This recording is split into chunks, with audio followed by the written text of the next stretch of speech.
This is the wrong thing.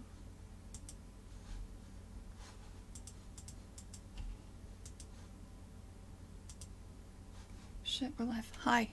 Alright, this is Thursday. It's 6:30 p.m. after work on Thursday, July 19th, 2018. We are much of the way through July. I'm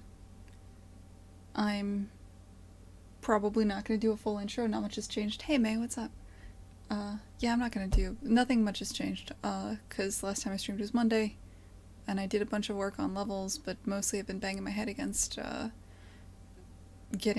fixing all the edge cases for the movement sliding stuff, and I'm about to completely scrap that and redo it, so here we are.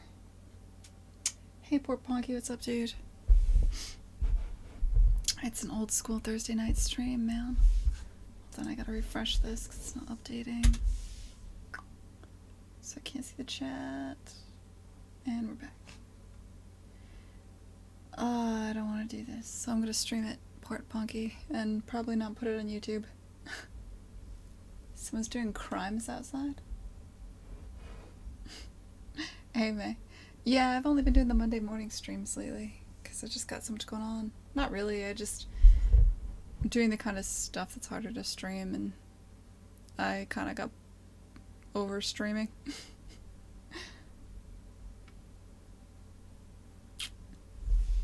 How do you know what's going on outside, Port Ponky? I'm actually gonna open the windows. Give me a sec.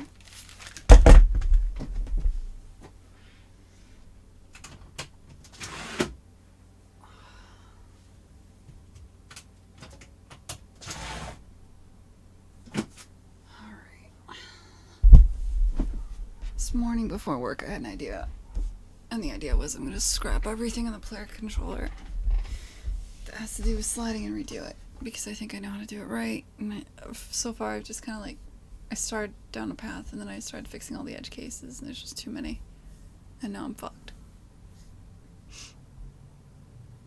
Some dude is some dude is running around outside smashing things and screaming. The police will be down to put the boot to him in a wee bit. Damn, dude. I like that you type like you have an accent. The police will be down to put the boot to him in a wee bit.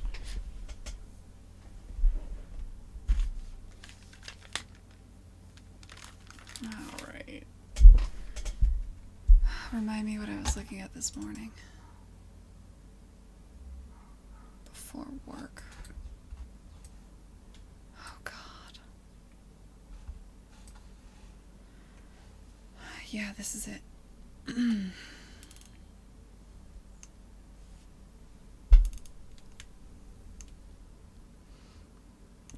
Let's talk for a bit.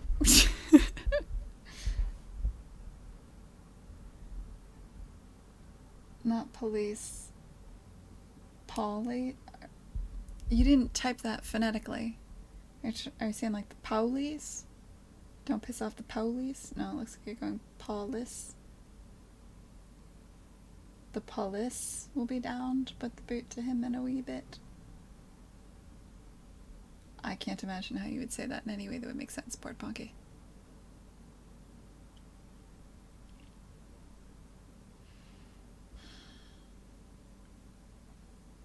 In a minute I'm going to start this, and when I start this I'm probably going to stop reading the chat. Otherwise I won't know what I'm doing. Okay. Let me think this through. So...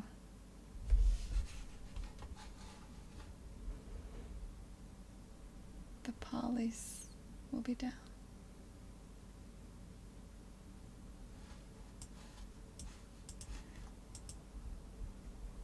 Alright, here's the realization. So there's just too many edge cases here. Where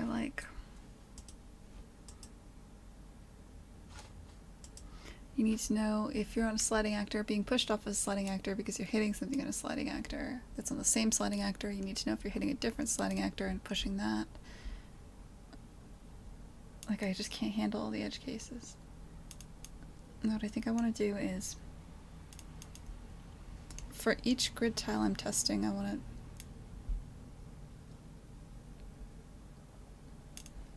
to... The first pass tests the arm that's extending and the arm that's retracting. I don't think I test the retracting. No. Because why would you? So I test the arm that's extending for collision. Right now what I'm doing is I'm testing the arm that's extending for collision. I run through that twice because sometimes you have weird situations like this where she could technically hit a wall with an arm, push onto a square, which pushes her other arm out 2 units rather than 1 unit. So I kind of need to test it twice. And I test the arm for collision because the arm could possibly move the body, which moves everything. After I figured out where the body moves, I do a second pass where I test everything, every grid ID. Where these are like, if you want to see the grid IDs. This is an idea of their grid IDs, right? Like he's got 5 grid IDs right now. If he's on a moving object, and the moving object is moving, like if he's on this sliding actor, then I test all the grid IDs that are moving him, the sliding actor, and the thing that's on him. The other thing's on the sliding actor, which is her.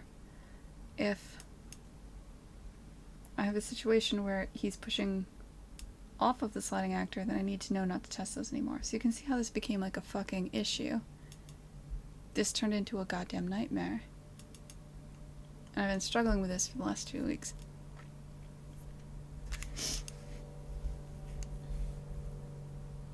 What if the retraction could cause the robot to fall? Falling is always based on the body. Retraction could cause the... No. Yeah, falling is always based on the body. There's no, like, gravity system. It's just, is the body over something? And at some point, I just hit a point where it's, like, too much. Handling every imaginable edge case. I mean, it's almost working, but there's just always going to be 1 or 2 cases. What I want to do now is... Like, it's fine. I think I'm going to do something similar. I want to do 1 pass where we check... Oh, I know the problem now. Let me show you the problem now. So this puzzle's kind of hard. I'm going to give away the solution. No, wait, that wasn't it.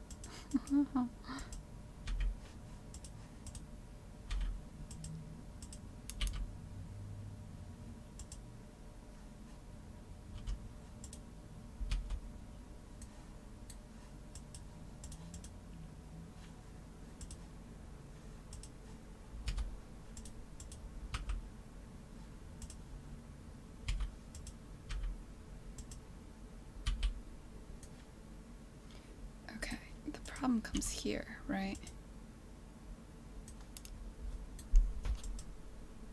Yeah. Wait, no. Not even there. Here. Here's my current bug. I reached a point where I fixed every bug except for this one, then I realized I can't even fix this one without... Like, I've just reached a point where I have so many fucking edge case corrections, I need to rethink the whole thing. And honestly, I've copy-pasted so much random code around, and I keep fixing the same thing in multiple places, that this is just becoming such a goddamn mess. Like, I can't wrap my mind around it anymore.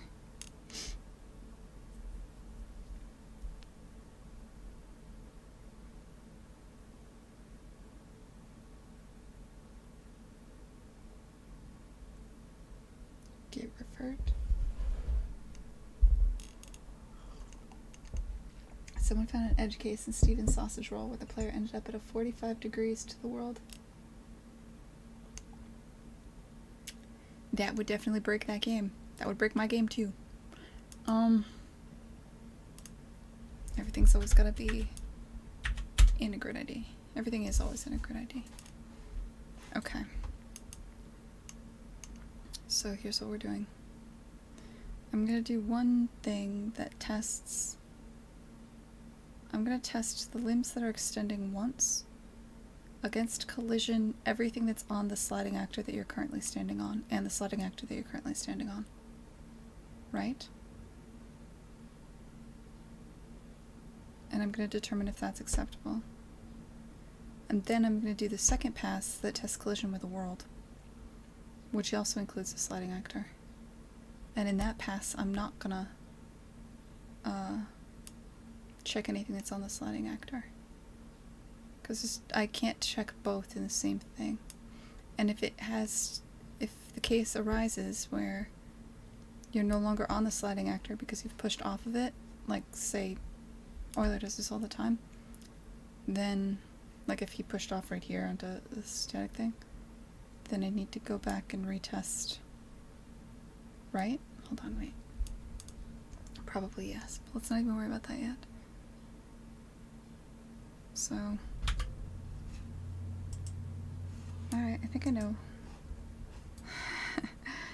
First things first.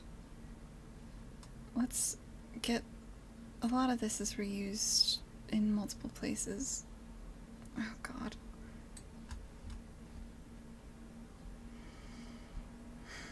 Let's make some kind of function or macro or something that I can pull around.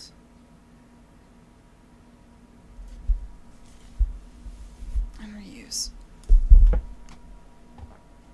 Ugh. Okay.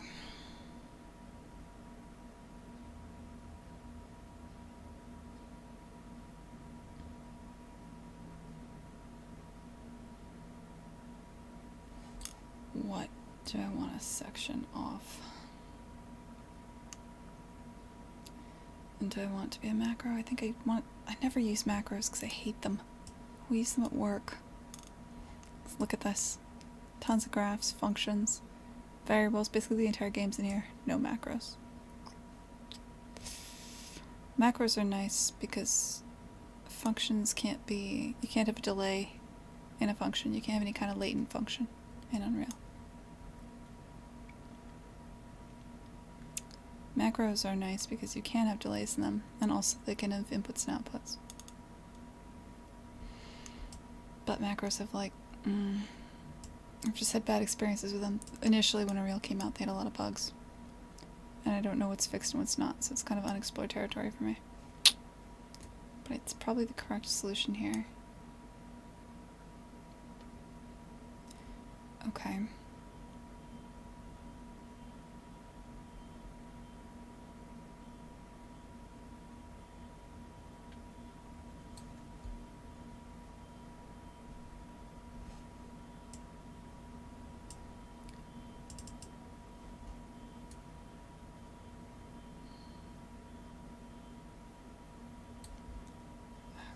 Where to start?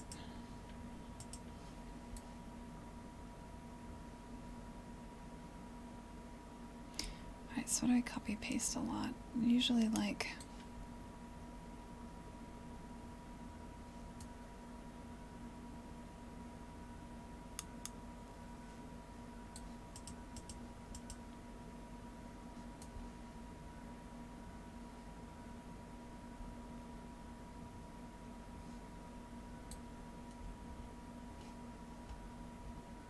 Yeah,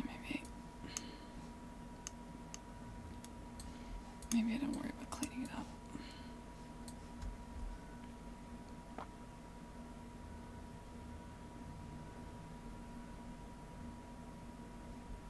Because I don't even know.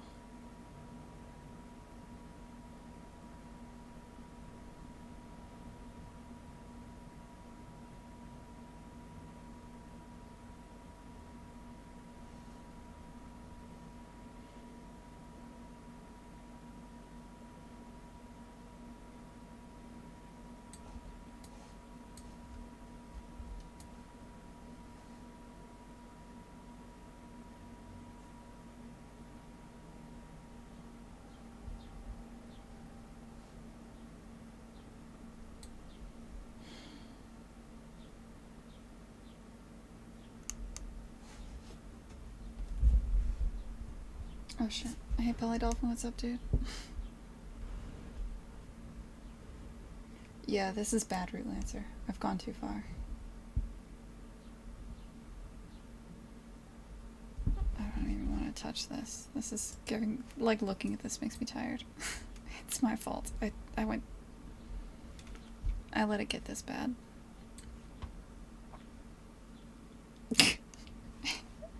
Hey, Sir Rosa, what's up, dude?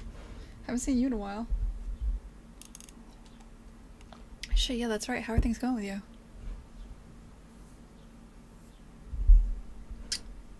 I forget the name. Nectar Vector.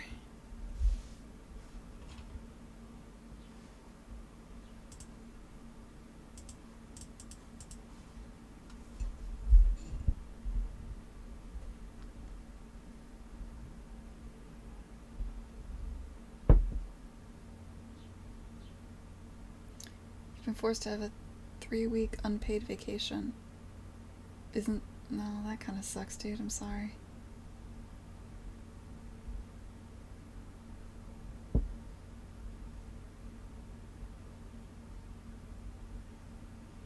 Prototyping lots, finding the game for the new project.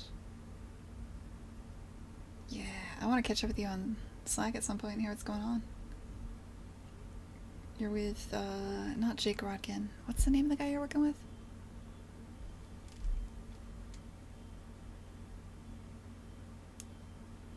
Oh, and shit, Wheeze, I missed what you said. Heard about the giant Twitter dump from the disgruntled Valve employee? No? Yeah, I've heard the stories about Valve.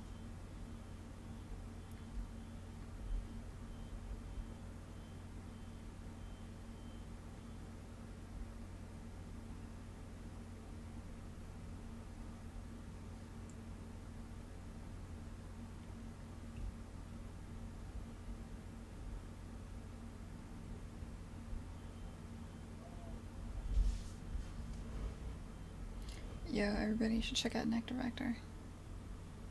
Mr. Seth Rosen just dropped it in the chat. Seth Rosen is a big fucking deal. In that he is my friend. From back in the day. He's one of the nuttier designers at Irrational. And then Clay. And then Hangar 13. And now Solo. And also working on, like... What is the name of your new studio? I also don't know what's, like, announced yet, so now I'm scared to say anything.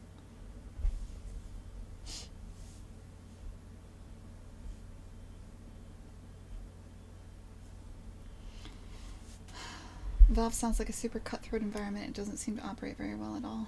Well, I mean, you're always skeptical anytime somebody says they have a flat structure like that. It's like... I don't know. Maybe because I've never been in a place like that didn't have some kind of hierarchy. And it also just doesn't... Like, you can collaborate and work with people and respect people and still have a clear hierarchy, and I feel like you kind of need to. I have worked in places where they've been proud of not having producers, or treated producers, maybe not so great. And I have mixed feelings in that. But generally, like, I think flat hierarchy is always a myth. Sounds cool though if they could get it to work. And I do know people that loved it at Valve. I don't know. I do feel like anytime somebody leaves Valve, they tend to be extremely upset about it. It's like being... somebody at work was talking about this. It's like being voted off the island. If you don't get to work at Valve anymore. Clay had a flat structure? And it was kind of a weird mixed bag. Clay is interesting. I never realized how many people work there, Seth. Like, when you described it to me, I always assumed it was like a multi-project team, but they were like 30 people total. But they're like 60 people, right? Like, they have a shit ton of people, don't they? Oh, Final is the new studio with Nick Brecken. Oh shit, and Chris Mayer. Shit. Is that announced? I thought I knew that and that was secret. It's 80 people at Clay? Wow.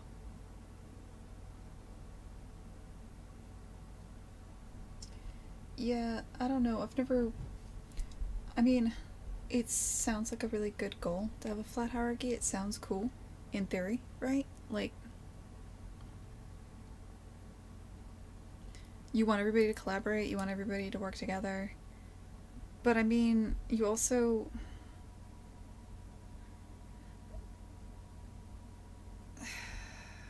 A hierarchy can change. The most important thing is that you know who to go to with a specific thing. Like, there is a problem with, I don't know, the build process. Who is the person that you go to? There is a problem with, pathfinding. Who is the person that you go to? And beyond that, once your team gets big enough that you can't possibly keep in your mind who is in charge of every single system, you need to be like, okay, I can't possibly know which programmer is in charge of every single system, but I know who the lead programmer is, and I go to them and they tell me who to go to. And so you always have to have some kind of hierarchy in that way, I feel. Also, there's... most of the studios I've worked for have, like, a lead vision holder for the game, for at least each game, right? Like, BioShock Infinite was directed by Ken Levine, and there was no fucking question, right? He had the vision, and we had our fiefdoms within that, but if it conflicted in any way with Ken's vision, then that was unacceptable, right? And most of the places I've worked where people are doing really strong stuff, that tends to be the case. There's like a handful of vision holders or a handful of leads at the top that are leading the creative direction. I don't know how else to put it. Like, there's always some kind of a hierarchy, both on the creative side in terms of the project, and then on the management side, like, who do I go to if I need a certain amount of time off, or if I want a raise? Like, what do you just stand up in a team meeting and be like, I think I deserve a raise, what do we think, let's have a vote on it? Like, no, that's weird. It also, I feel like a flat hierarchy, there's tasks that people won't appreciate, like refactoring the fucking movement system, or if you do everything right, it looks like you've done nothing at all. Anytime you refactor anything, it's like that. There's tasks like that that need to be done, and if you don't have people that understand that, like if you're in some place where it's just a popularity contest, then how can you possibly get the appreciation you deserve for the work you're doing in that situation? There's a lot of reasons why flat seems weird to me. Hey, Surround 911. Anyway, I haven't been reading the chat. Chris left his old job. Sweet. Yeah, I'm drinking with him soon, I think. Maybe next week. It works out the day-to-day. Clay, it works out the day-to-day. It's pretty flat, but Jamie, the CEO there, kind of runs the whole show, and each project is an appointed project lead, which is sort of a soft role. Interesting. No, it's around. I'm not going to update it to 4.2 at home on Kind until we do it at work, and we're not going to do it at work until 4.21, because we're careful people. We like to wait. Also, there's a lot of cool stuff coming in 4.2, but it doesn't immediately impact us.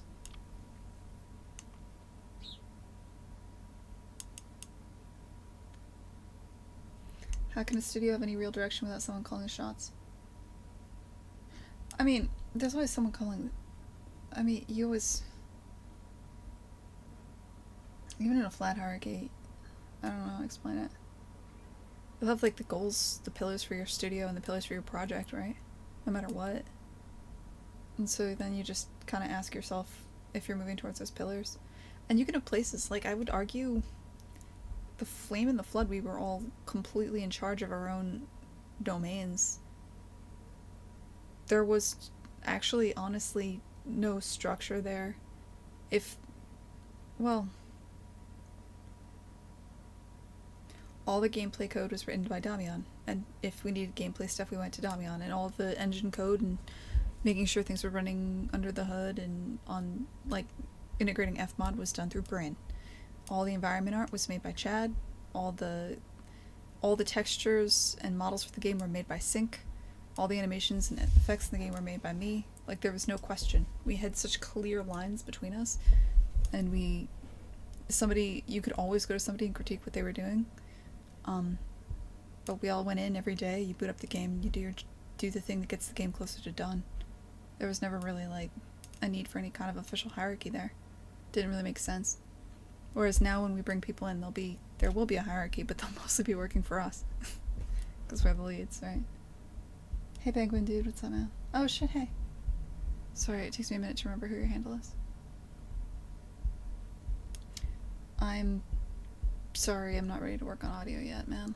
I'll be back on audio and I gotta when you get back from vacation, we'll start talking about it.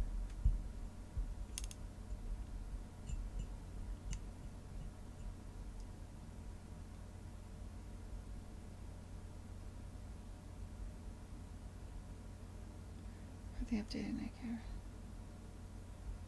Niagara?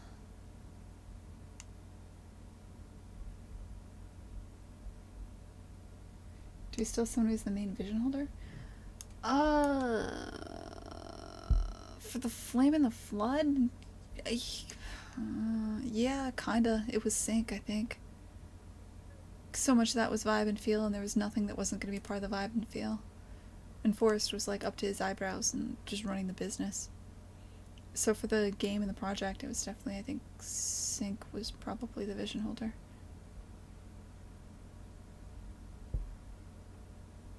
But I mean, there were so few of us, and we all had, like I said, we're in charge of our own domain. Obviously, Sync wasn't, like, turning the knobs for design, that was still Forrest.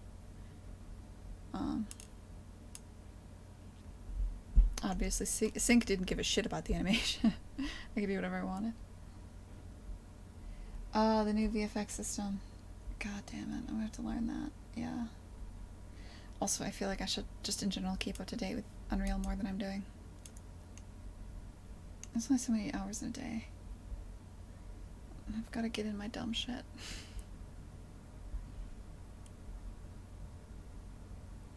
Four people. You don't really need a structure when you're 4 people.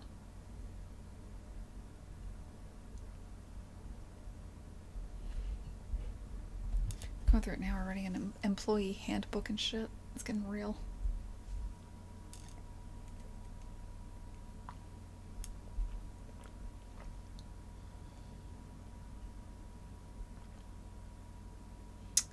I'm just caught up to Rootlancer. It helps to have a task list and lots of spreadsheets. Yeah. No.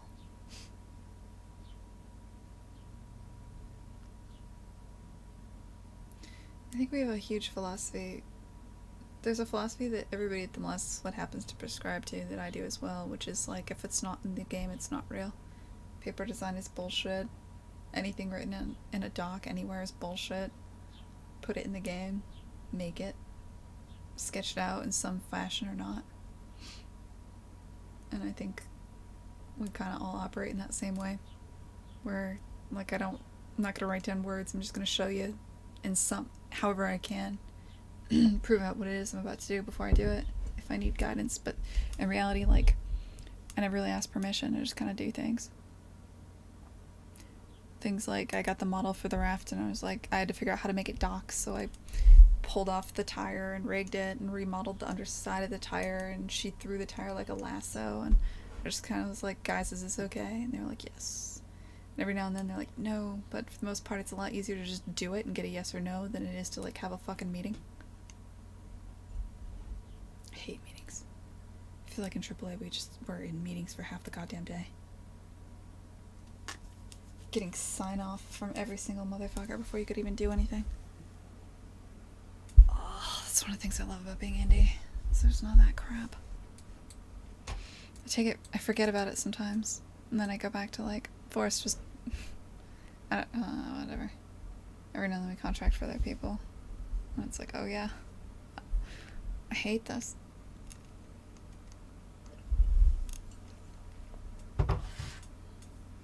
Alright, I'm switch to water.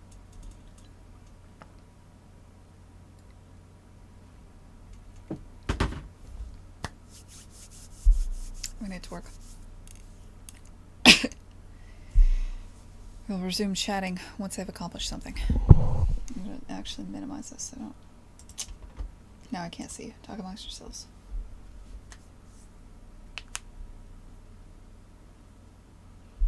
Chat for circular references.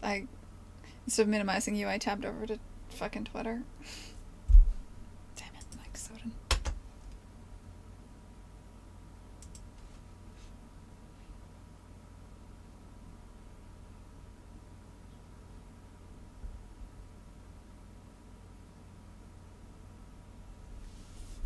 I'm still a junior at a small studio, so I still do meetings and task lists.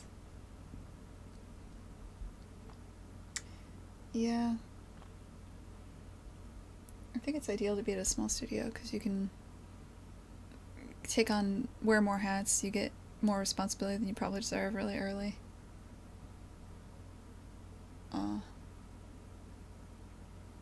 But damn, so many meetings, especially at the bigger studios.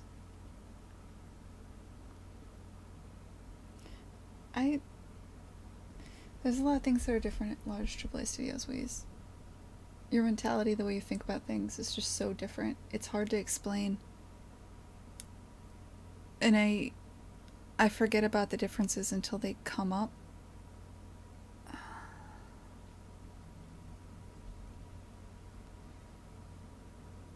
I don't, like, it's not just the meetings, it's because yes, they're like a character kickoff meeting before you have a character, which is like every single person, the person who's going to animate a character, the person who's going to model it, the designer that's working on a character, 7 or 8 people will get in a room and they'll talk about a character as, like, look at a concept and talk about the various concepts for a character. And they'll meet the next week and they'll be like, okay, here's the concept we like. And the animator will talk about how they want to animate it. And everything is figured out very early. And if you don't deviate from the plan, and it's, when you're indie, it can be so much more fluid and slapdash, which I like. And there's a lot of efficiencies that come from having everybody that's working on something just doing it and in the same room that I really like. And there's other things that, like, if I'm at a AAA studio, so, like, the build process is something that's hard to explain to somebody. So, say I asked for a feature, and it went down the pipe, and it was approved or whatever, or maybe I snuck around and I got it. I was like, Psst, Shane, I really want this. And Shane writes some code, and Shane gets this feature together, right? And he checks in his code. I don't see that in the editor for like a day or two, right? And that's just normal, because you gotta wait for like... because he writes his code, and he verifies it works, and he checks it in. And then overnight, the build machine will kick off a build that'll compile all the code together. And then in the morning, a QA person will come in and they'll smoke test the build. And the build is completely checked before it goes out to anybody, because you can't risk somebody breaking the build. If anybody breaks the build, then several hundred people can't work, because the editor doesn't open, and then they have to sync back, and it's a shit show. That's not a big deal, but you don't want to break the build. So there's this kind of lag between when a feature is added to the game versus when it actually gets pushed out to the content people that work on it. And there's just a lot of stuff like this that's important and necessary when you're a very large studio, taking things very seriously, that just evaporates when you're indie. Like, it just doesn't, like, Damian checks in code and he just compiles it, and then it's just here. And I love that. I think it's one of the things I like about being indie. Latest round. Pivoting is way harder. Hey Zabata, what's up, man?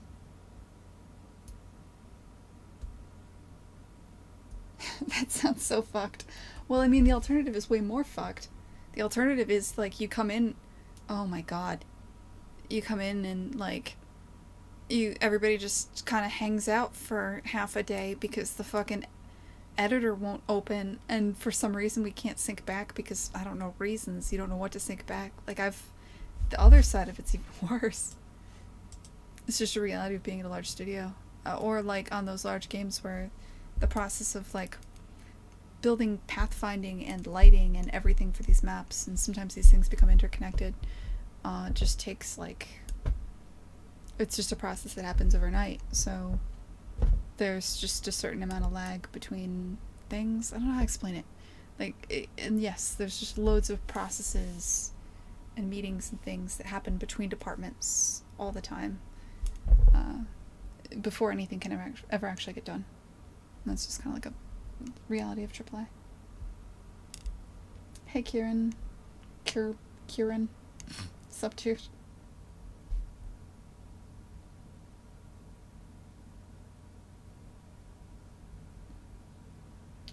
What's up? I don't feel like working, it turns out, so this is actually, like, I'm not gonna put this one on YouTube, we'll just hang out. This is a hangout stream now, fuck it. I'm tired. I worked a full day. I feel like working more. This is hard.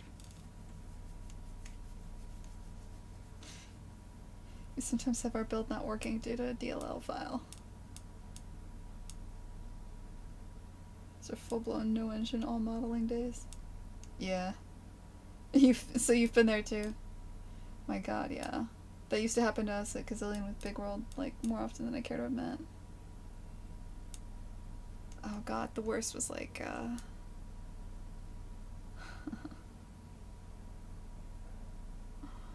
how do I put it? I worked at a place one time, very early on in the studio. I was there very early, and we managed to get 2 very senior programmers as like our 4th and 5th hire.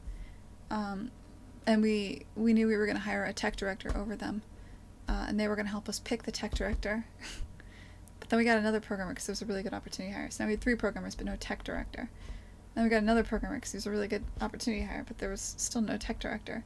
Now we had a situation where we had four pretty senior programmers. They pretty much mostly got along with very different spheres of ownership. But there's no way you're going to get 4 people who are very opinionated to agree on a hire to be their tech director. And so we just didn't have one.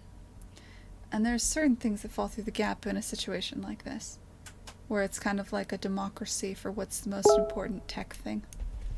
You'll get like, I just got pinged on. Oh.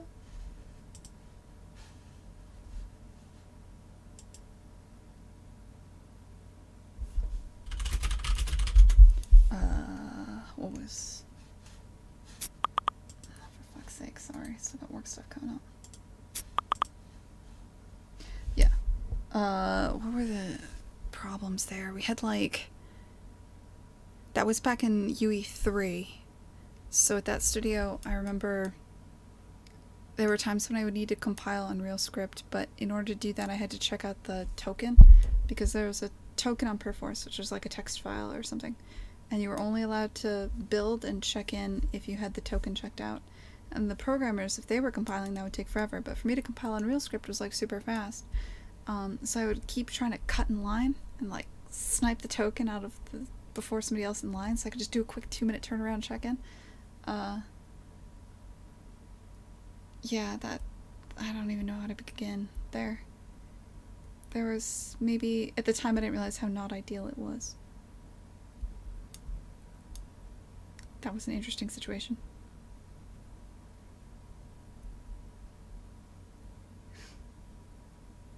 I've seen a lot of arguments between artists and programmers, but 4 programmers going to head-to-head.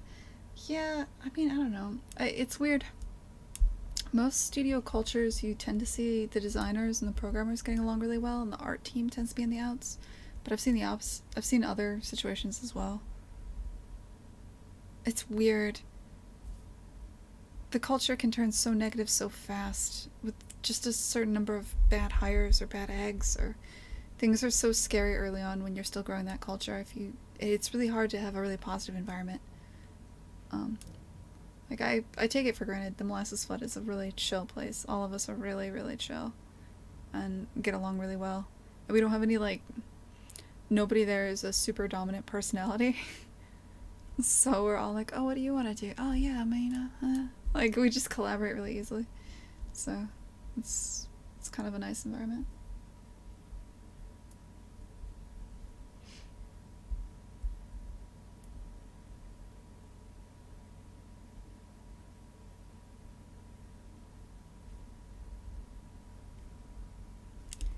Alright, I should work, huh? I'm supposed to work, huh? I'm annoyed thinking about that work process. Yeah, I mean, it's not even the dumbest thing I've ever heard. I mean, we used to be real dumb. Like, real dumb. Shit was real dumb. And now we have Unreal and everything is perfect. That's the takeaway. Okay. Okay, seriously, I should work, huh? That's probably it. Yay. That's the takeaway. Don't say I never did anything for you, Dana. That's a joke. Dana is my friend on Epic. Okay, we're done here. So, fuck. Oh god, I don't want to do this. Oh god, there's so much not wanting to do this in me right now. Okay. That's why I'm streaming, because now I have to, right? You're gonna make me. That's the deal. Here we go. So, okay. So, okay. So, where's this set? All the sockets to modify. Why did that even need to be declared? Let's start with all the dumb shit that doesn't belong here. Local sockets to test.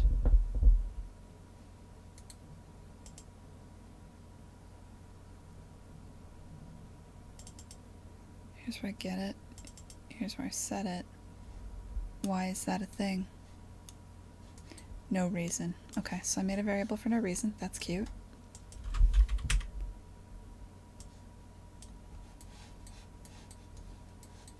Let's just start getting rid of that crap.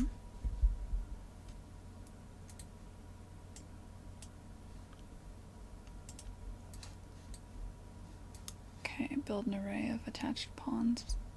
That's maybe necessary. Find if it's standing on a sliding actor.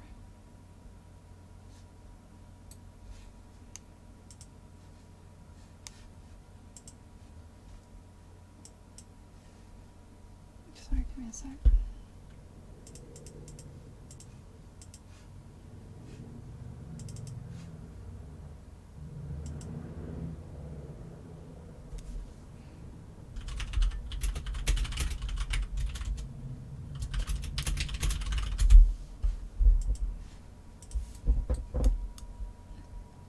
Get loading bearing actor chain will determine what the lowest actor is that you're standing on.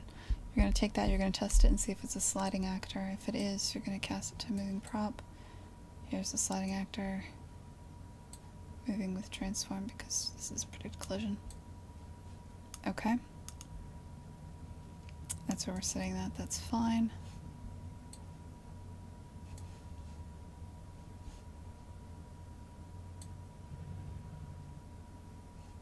I need one that's the clump, which is the collection of actors, and one that's just the actor that's at the that you're physically standing on. Because you could have a situation like this is the boat under the hood looks like this, which is technically 4 actors. So I want the actor you're standing on, and I want the clump that moves everything. That's why there's 2. Then we look at every socket that's getting extended. Usually there will only be 1, but for the accordion she could be popping out both her arms.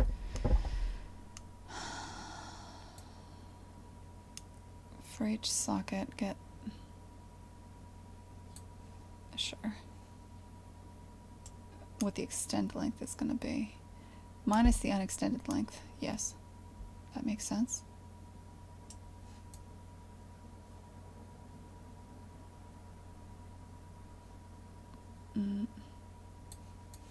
What's this condition for? Flip extend direction. Do I ever use that? So much of this is so old. Yes, that's used for a thing later on. That's right. Oh shit, I forgot about that. This is so much more complicated than I've... Okay.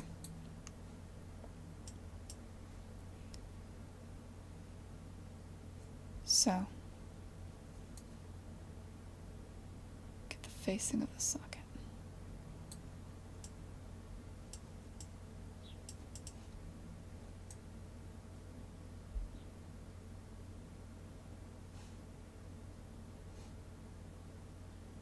Okay.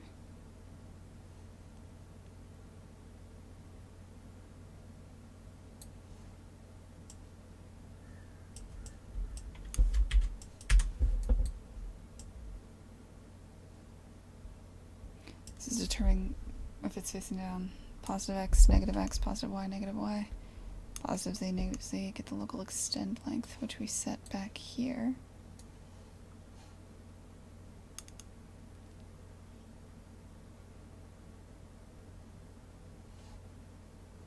Fine. Multiply that by the direction you're facing, get the absolute value. Yeah, this is all just to figure out.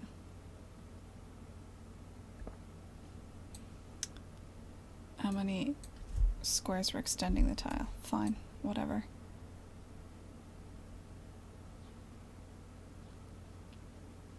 If there's a moving prop and you're not standing on it. Okay. What?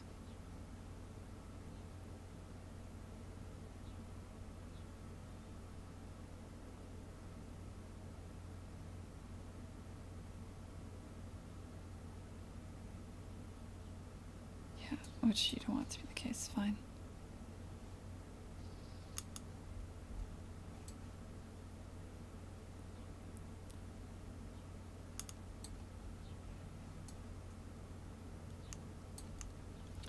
I think I want to run this twice.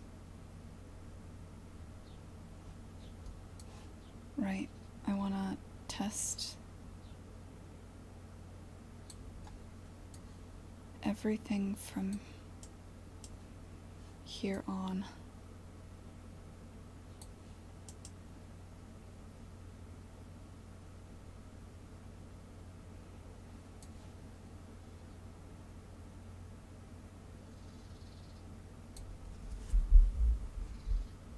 I want to first determine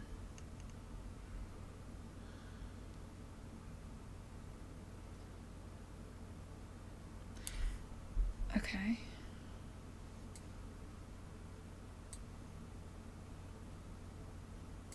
Oh, what the fuck is this?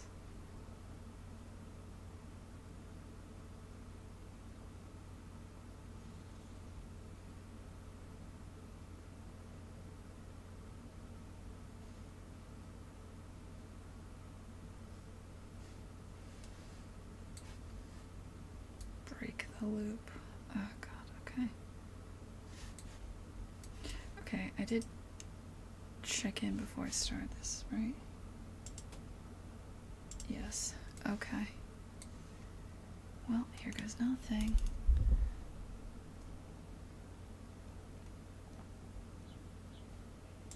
Keep this out of it.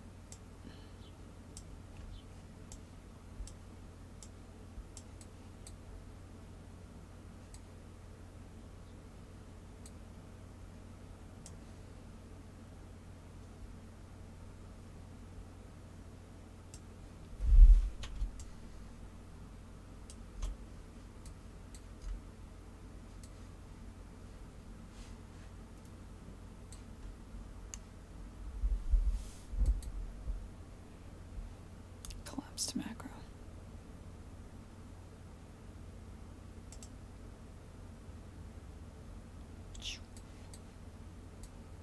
Wait, why didn't you include this stuff?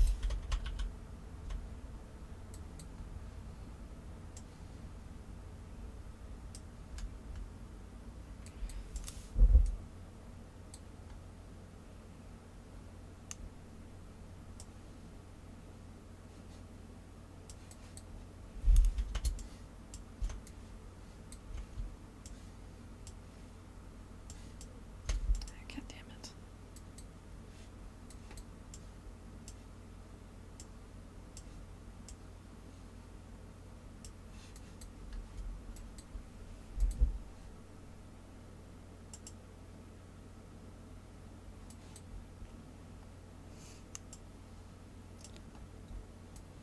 A, B, the fuck are you doing? New macro. Let's call this.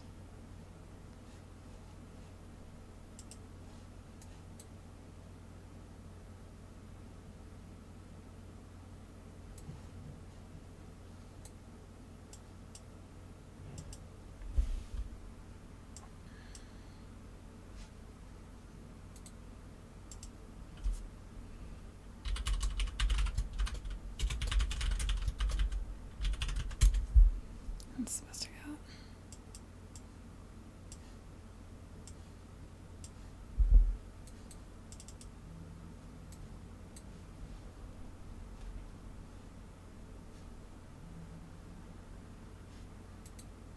Oh, do I not have access to local variables in here?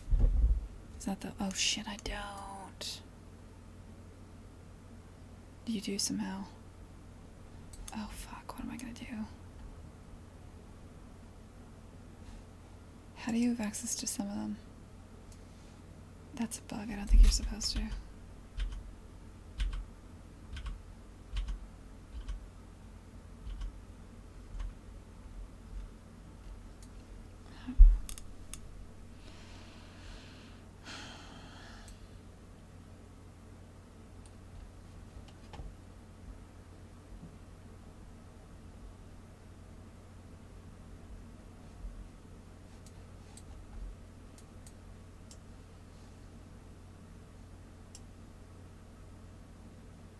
No, be fearless, just do it. Just do it. Clean it up from here.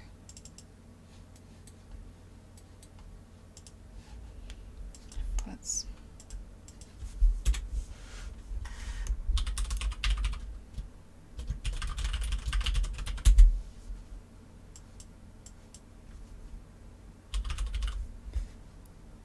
you can't have local variables. Oh, that's brutal.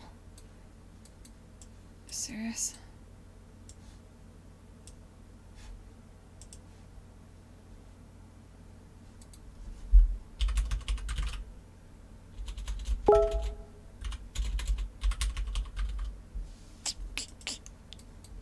Fine.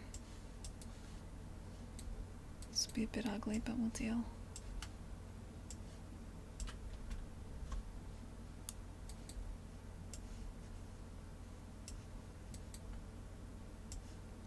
I use macros much.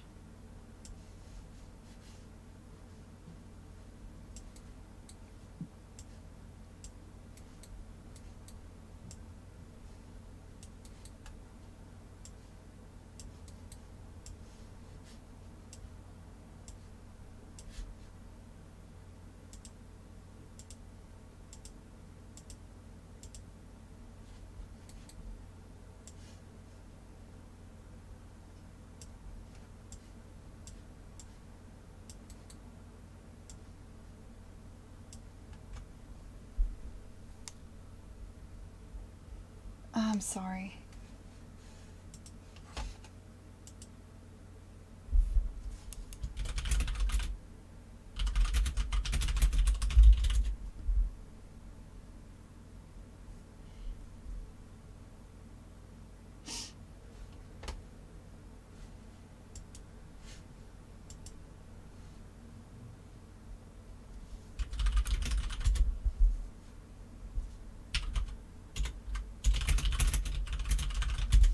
Work.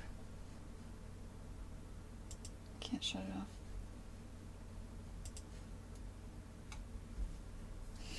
off. Sorry, guys. Alright.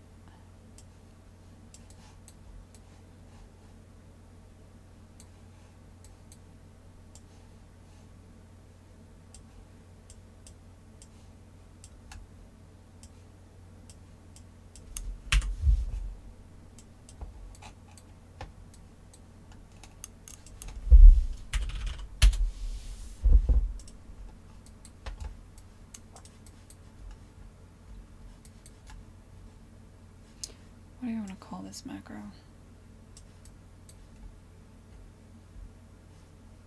Also, there's no way this is going to compile.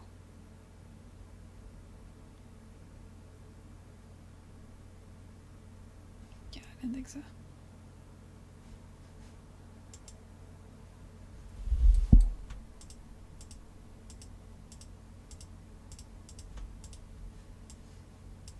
What are we calling this? Looping test for collision.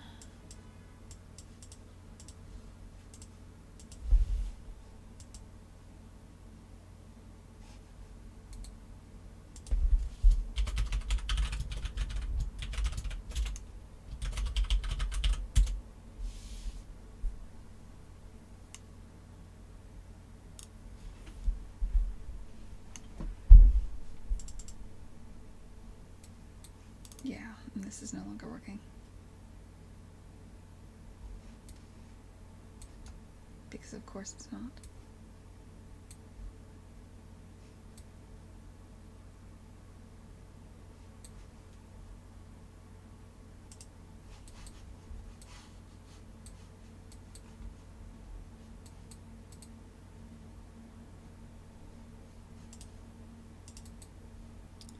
Find references to this. I do get it a lot. Clear it. I set it. I use it down here, huh?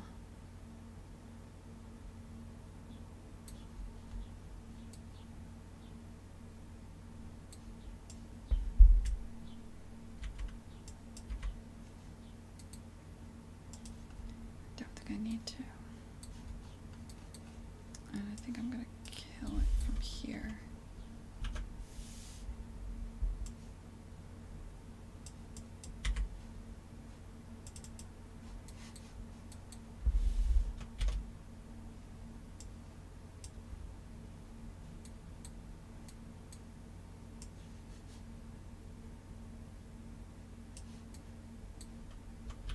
Nope, wrong thing.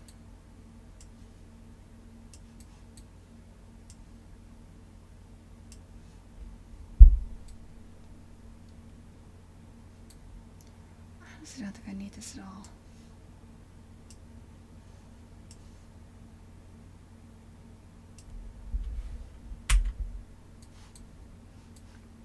I'm gonna test that theory.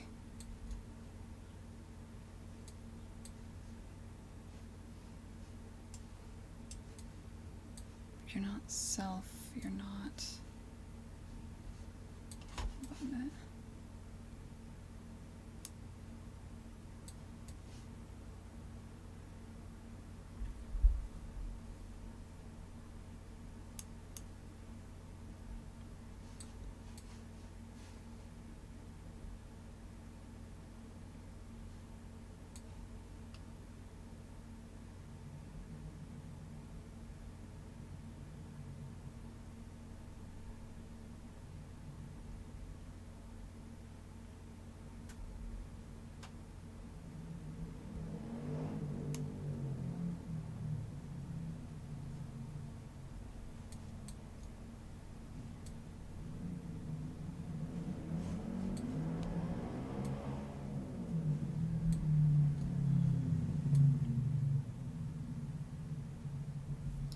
Okay.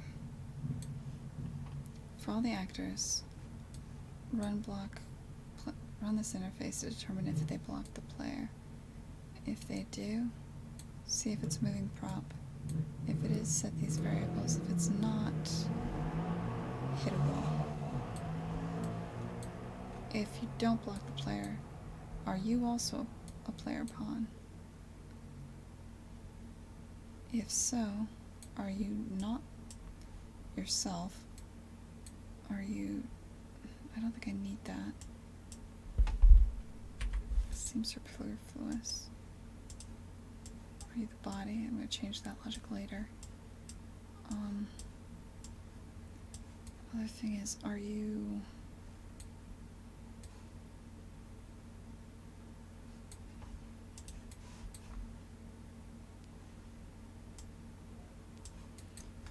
Okay, add an input that is actors to ignore.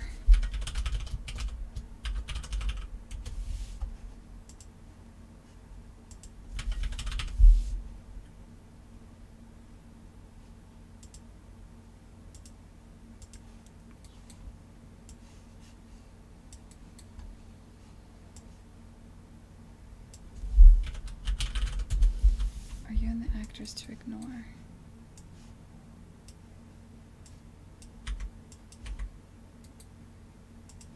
Actually, screw that. Do it over here. For each actor, are you in the actors to ignore?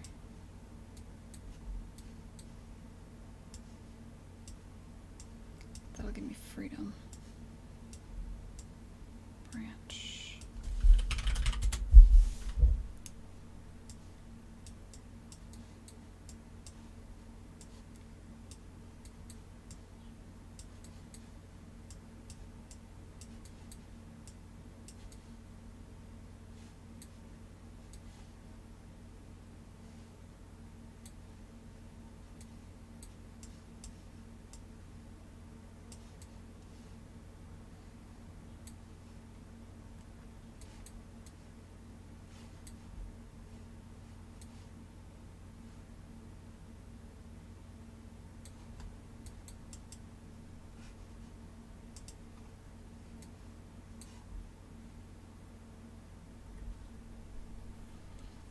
Mm.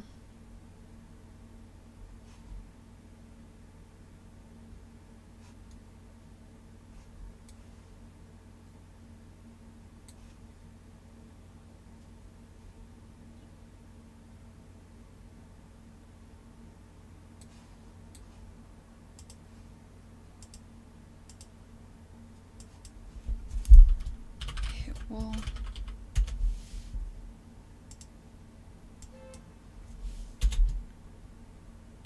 Moving.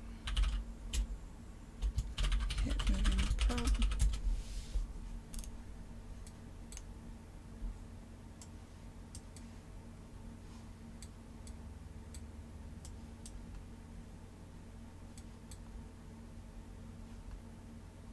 God, I don't know if this is the best thing to do.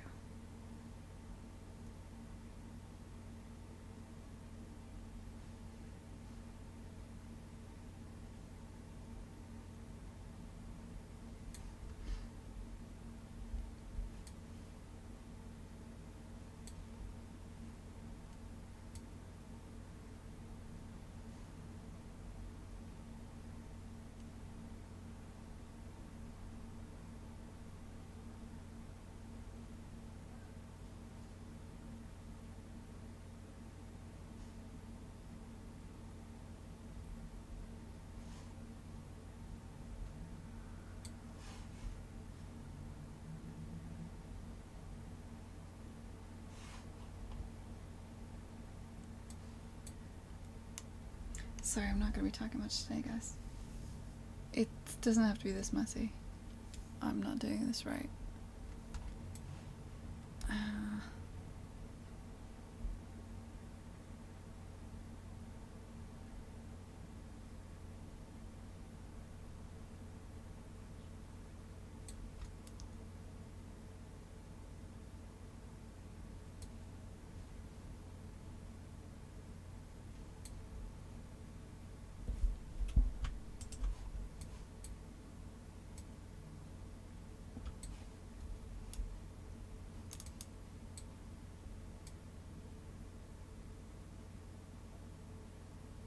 Maybe I shouldn't have done any of this.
Seriously debating reverting and just going back to the way it was.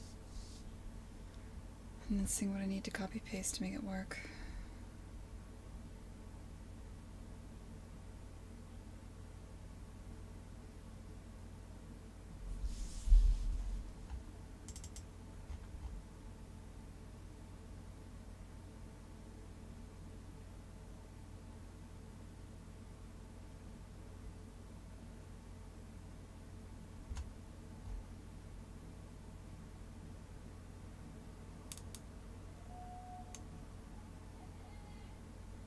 I'm gonna revert.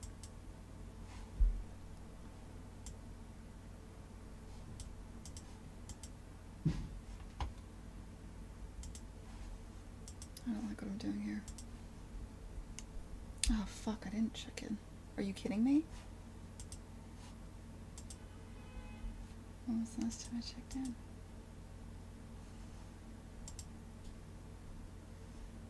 Yesterday night?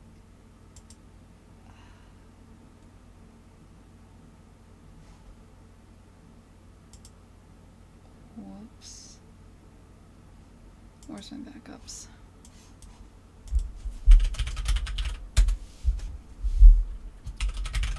Pawn.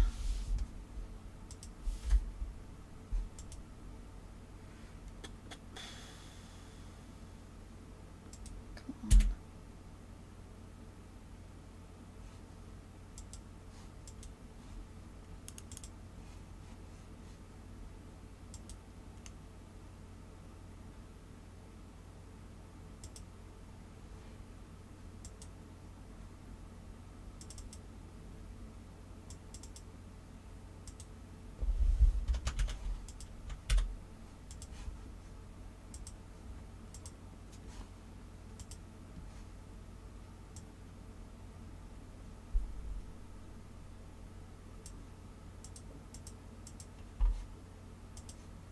It's 7:17 this morning. This is the one before work.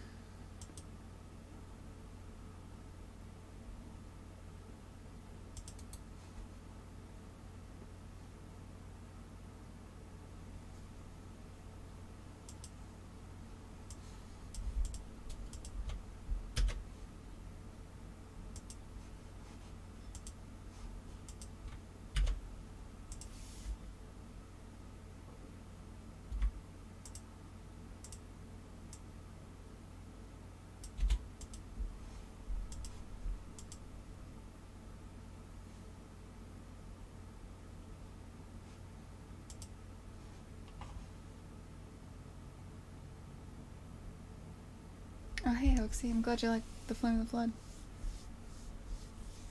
Yeah.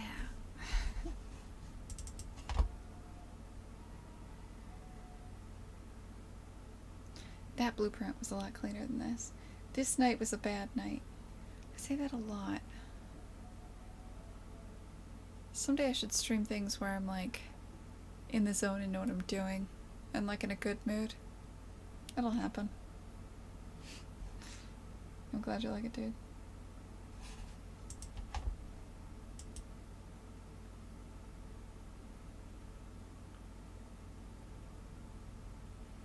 God. Okay. Alright, this time for real.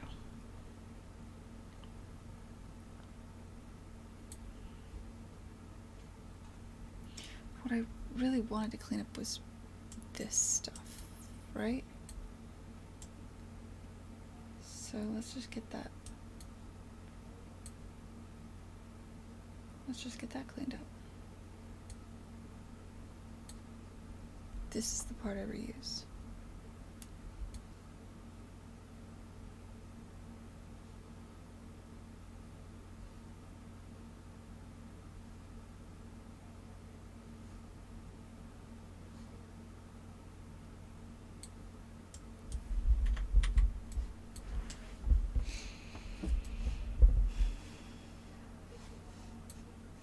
I'll pull more things into here if we need it.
there's gonna be actors to ignore. This be an array of actors.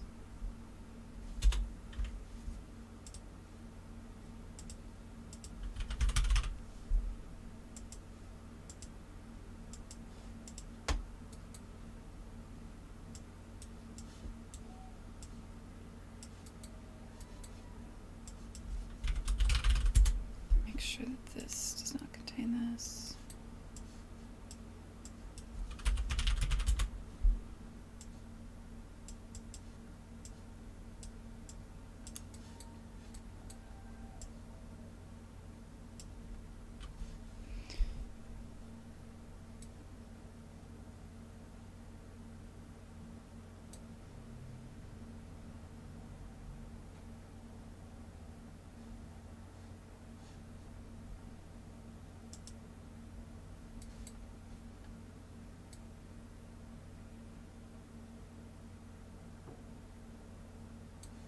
What?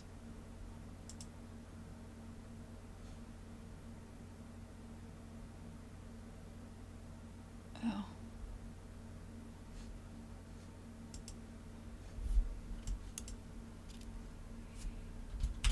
Hit is moving prop.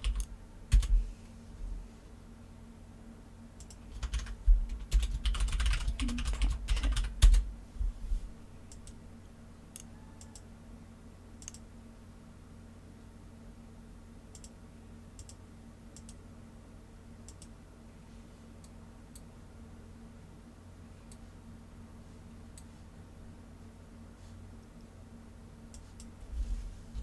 Hit is player pawn. Player pawn hit.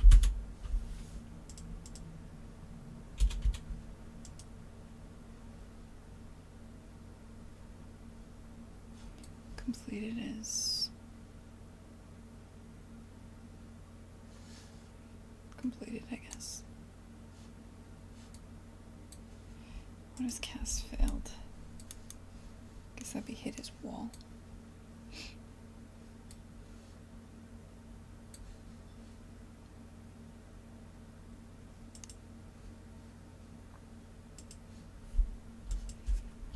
Hit his wall.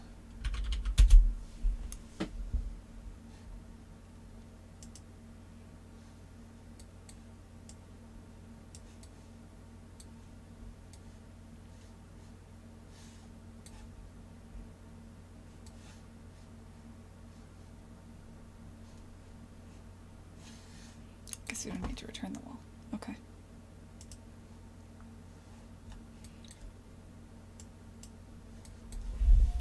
Create this.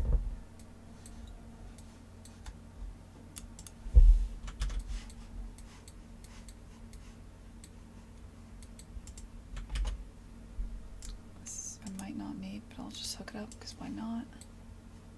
We're in that kind of mood. So this is what you do if you hit a moving prop. Hit moving prop.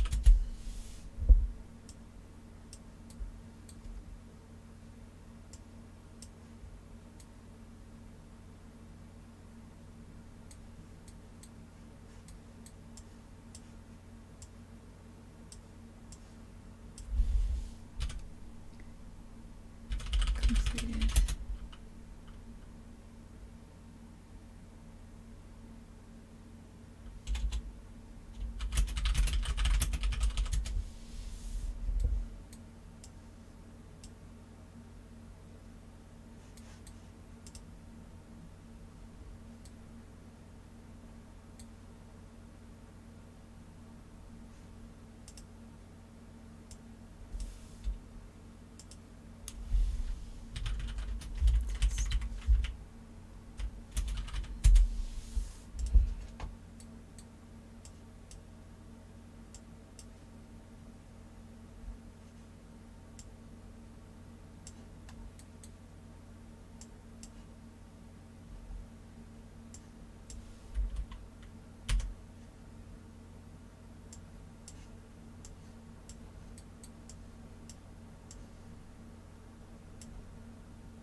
That's not much cleaner, but you know, whatever.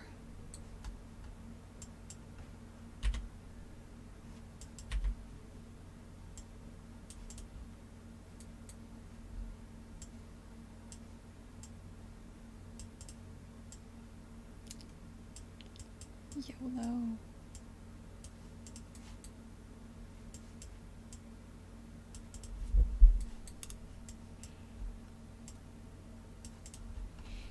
Okay, well.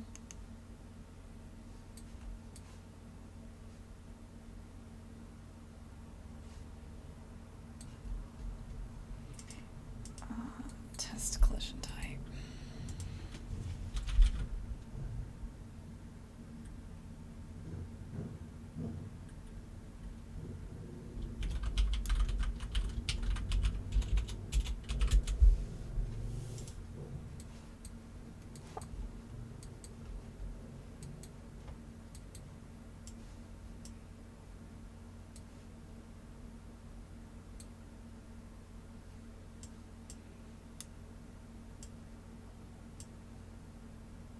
I can maybe reuse this macro down here.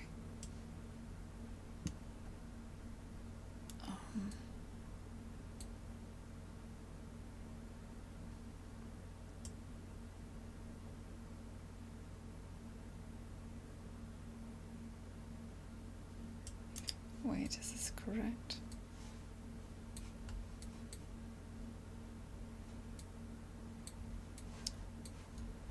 Doing it too early.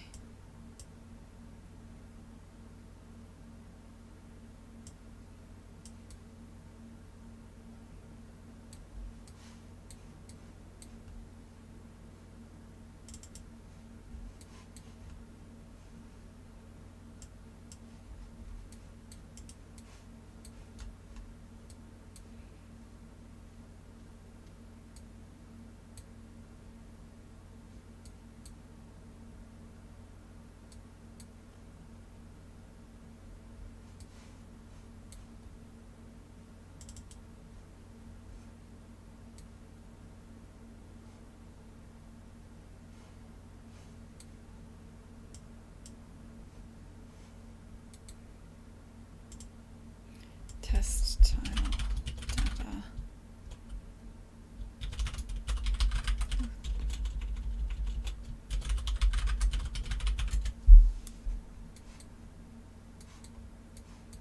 I'll probably come up with a better name for that.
Maybe I won't hook into this just yet.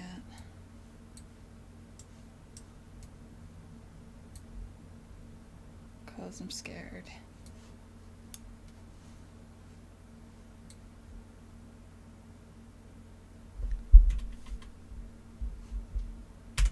Some edge case stuff there I might still need. Fine. Okay.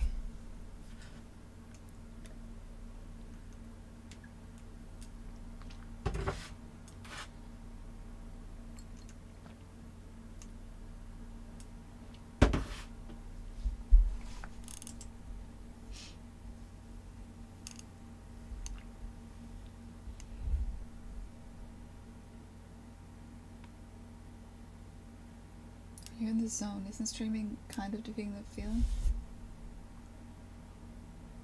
Also, what toothpaste do you use? Well, I don't think I'm really in the zone, Michael. But I do know if I wasn't streaming right now, I'd probably be pretty tempted to say fuck it and not work. So in that way, that is why I decided to stream tonight. And what toothpaste I use, I honestly just get the cheapest toothpaste when I'm at Target, and I don't think about it very much, pro puke. But I appreciate you asking the hard-hitting questions. And also proving Michael correct. As for this,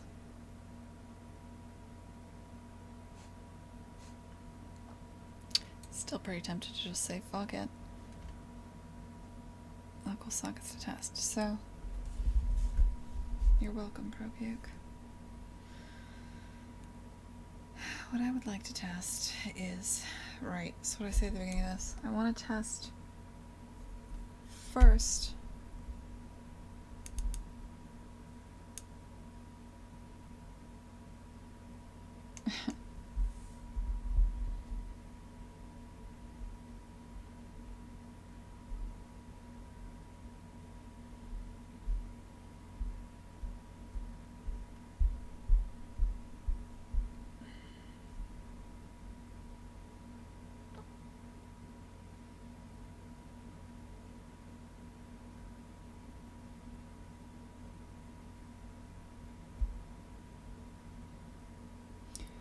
does this make any sense at all? I want to test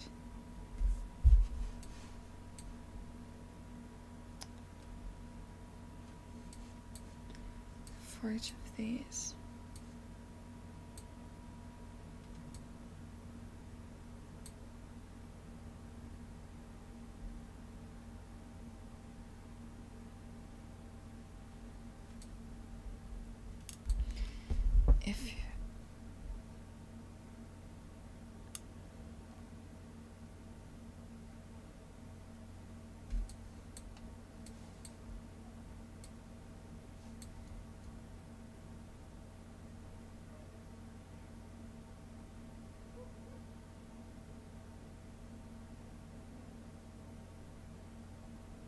If you hit a moving prop and it's not what you're standing on.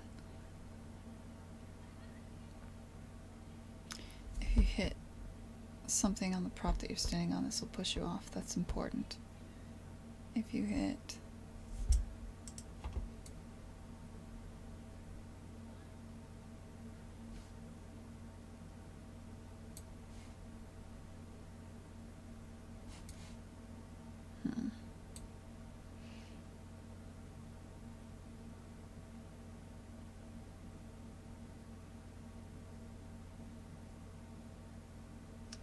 Okay, so basically here's what I want to do.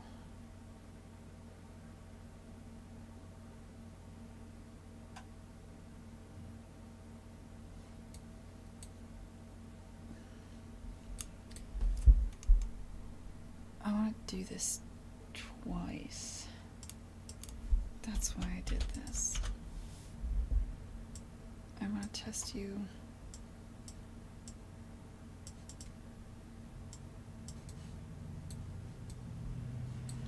Do I get the load bearing actor chain at any point? Get load bearing actor chain. Determine if it's a sliding actor. Okay.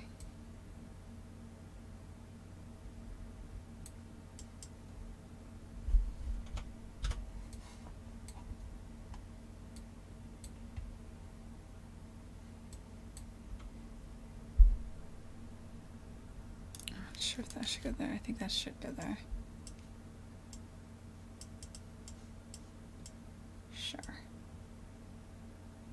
If it's false, give me an if statement. If you're standing on a sliding prop,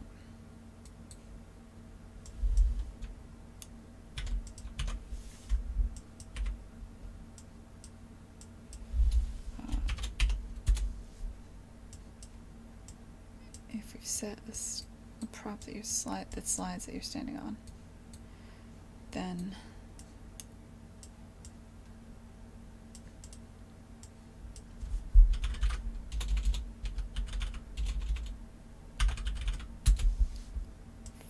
I want you to do an extra test. Then I want you to do this. Otherwise, just do this. Now, in the standard test, I don't want you to test anything on the sliding prop that you're on. Do I have that? Box players.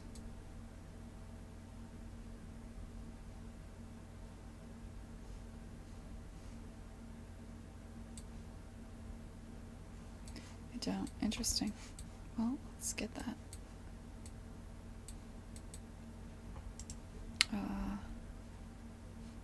Give me...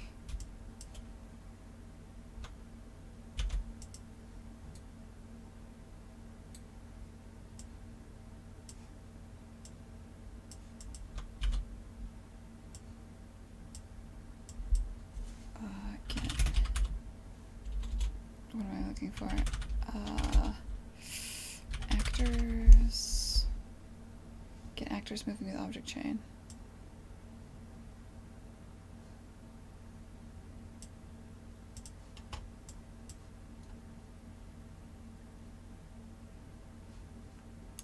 Include self?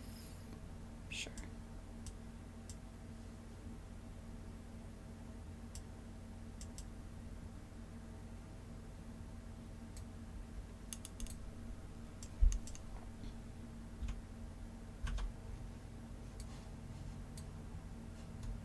I'm shocked I haven't done that already.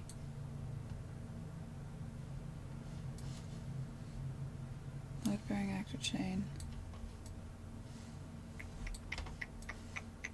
I honestly haven't. Wow.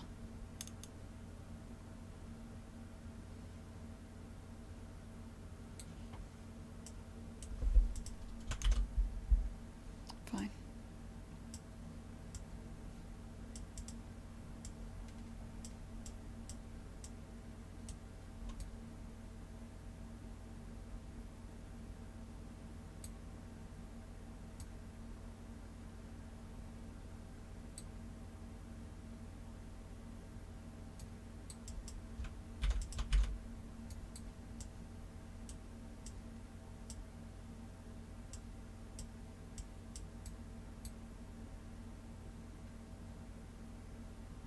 No, let's just reuse this.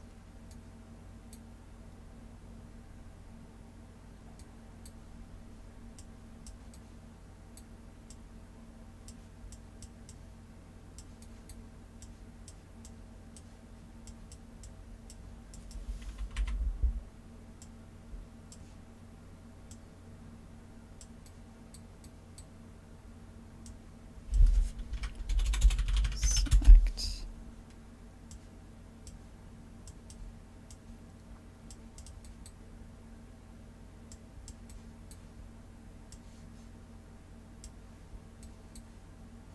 If sliding actor exists.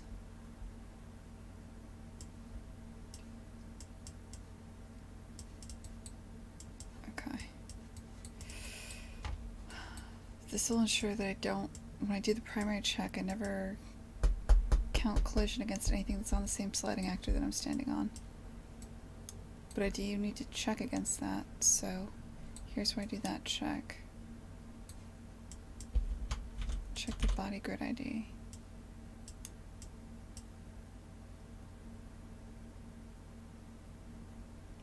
That's it.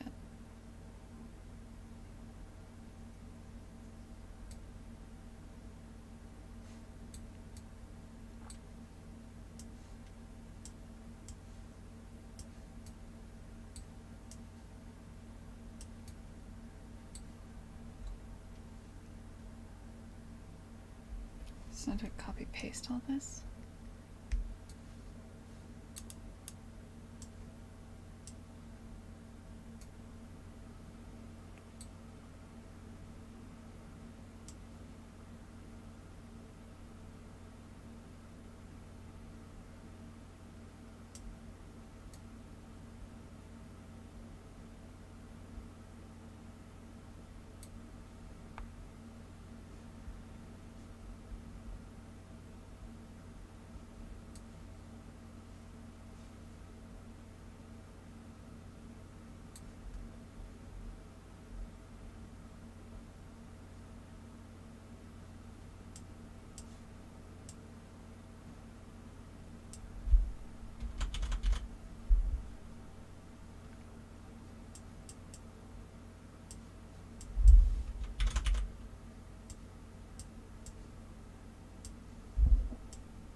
feel good.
What is last safe index used for? Find references.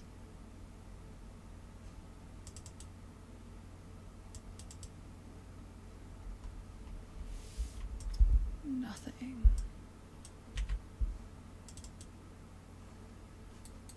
It's good to know.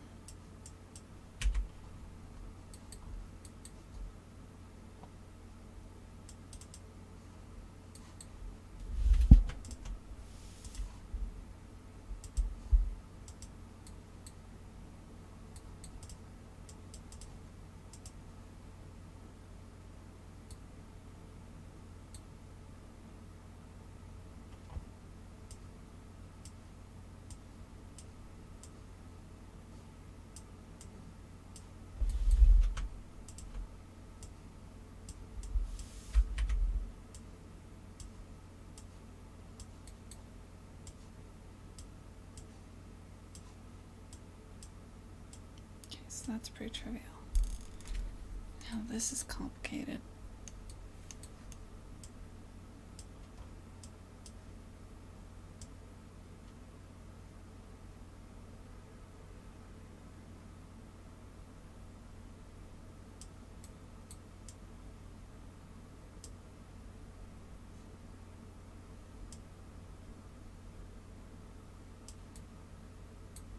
Wish I could select. I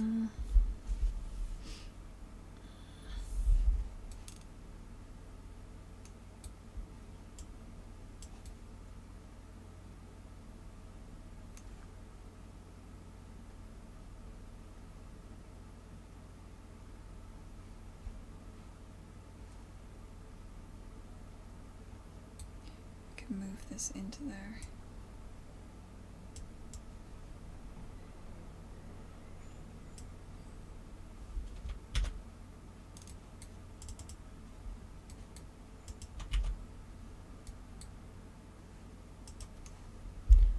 So if a player pawn was hit,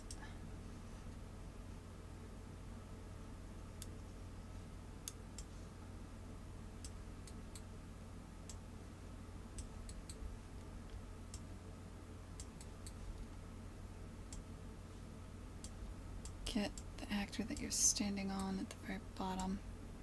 Get the actor that you're standing on and what it's standing on and what it's standing on until you find the bottom. Cast it to a moving prop. Determine if it slides.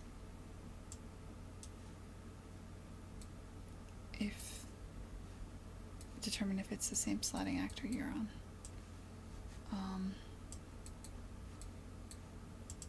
His player pawn on the same moving actor.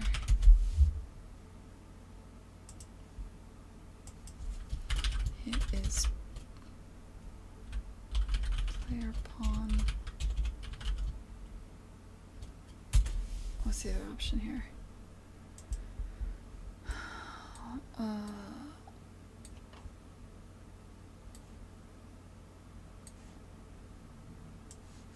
His player pawn on the same moving actor.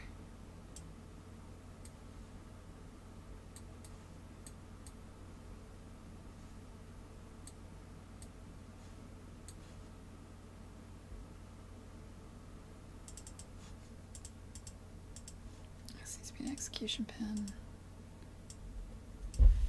It is player pawn, not on same moving actor.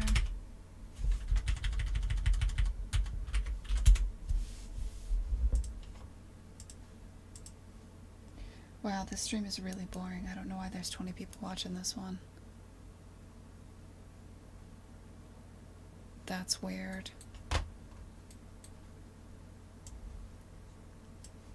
Also, hello people. Happy Thursday.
Okay. Just for my sanity.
On. Not on sale.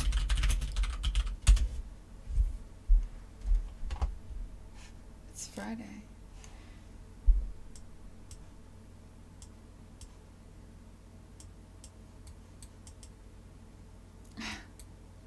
You thought it was Tuesday? I make those mistakes all the time.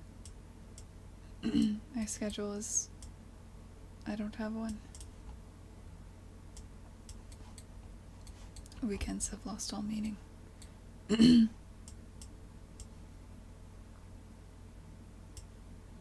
kind of a fun way to live, though.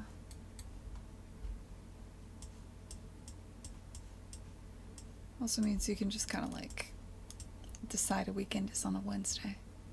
It's convenient.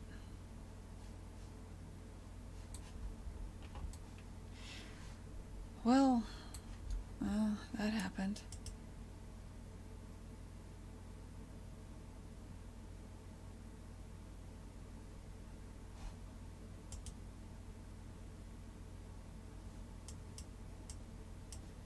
Wow, that's the only... Yeah, that's pretty good.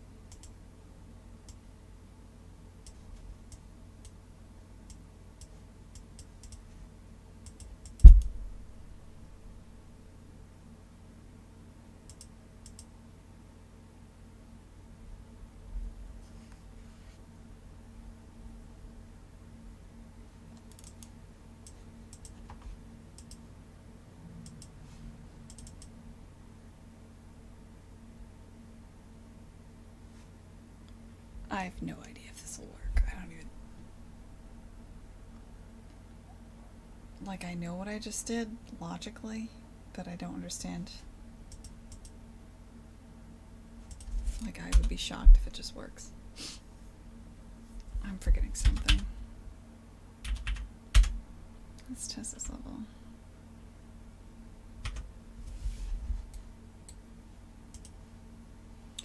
What the hell was that?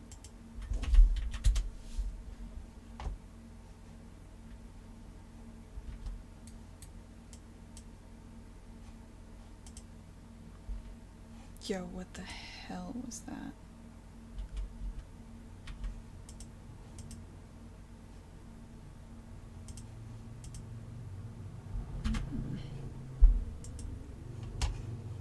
Not even close. Okay.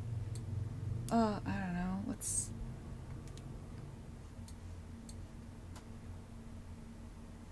So it's probably starting here. Test data tile for collision.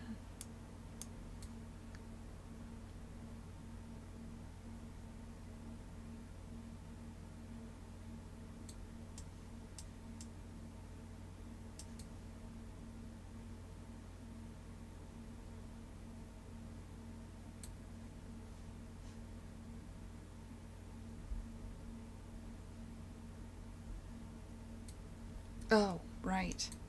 For these, I want you to only test. Right, I totally forgot the whole point of this.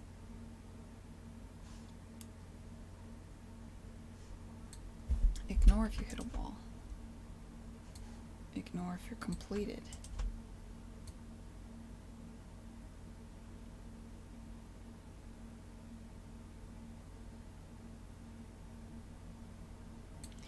The only thing I care about for you is if you're hitting a pawn on the same moving actor, which I didn't even set up properly, did I? We might no longer need that side.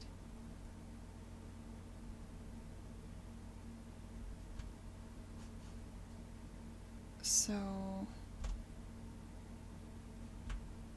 Wait, yeah, I'm only testing for this. And you am not testing for this.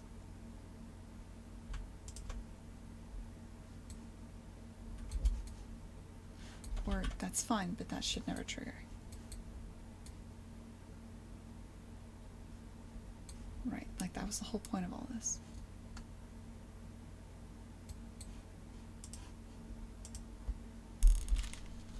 Hey, Cine Game Dev, what's up, dude?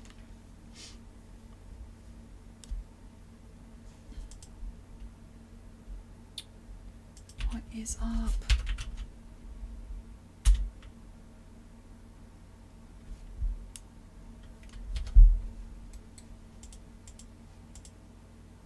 Alright, yeah, okay. Bonk. Is all collision good? Well, I would hope that didn't break. Hey, wait a sec. When you push... Ah, shit. Okay. So this has changed. Let's figure out why.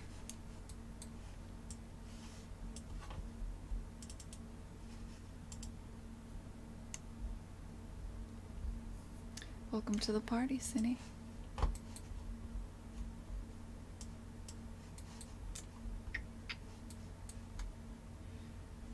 If...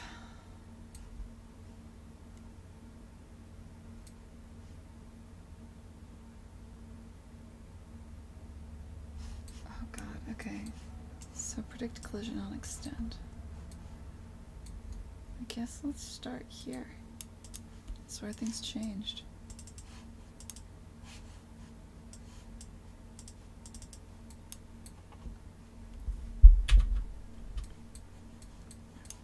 So, correct.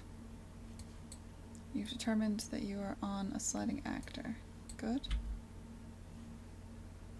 You are looking at the body grid index. You're looking at the offset from that. Good. Wait, what are you doing here? Yeah, that's fine.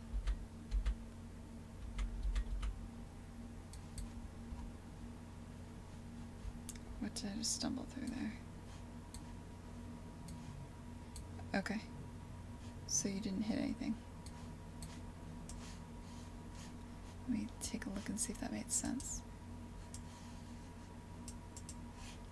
Yes, if all you're testing against...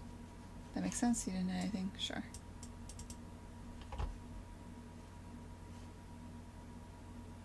Yeah, you should go one round and not hit anything. That's fine. Next check, because you move one tile, you don't hit anything. That seems accurate. Actually, wait, I need to restart this.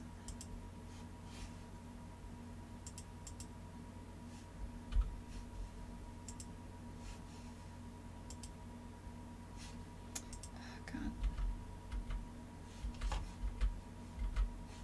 Stop it. There. Okay.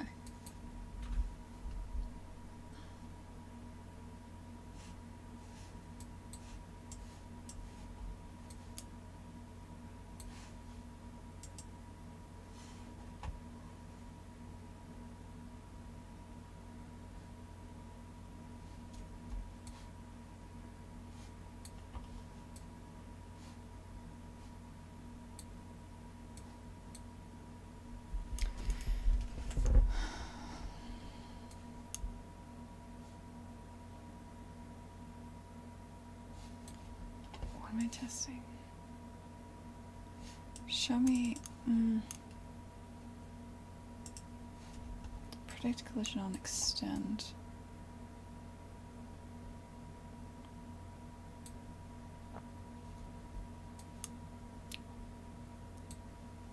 Here's where we add to the body push direction.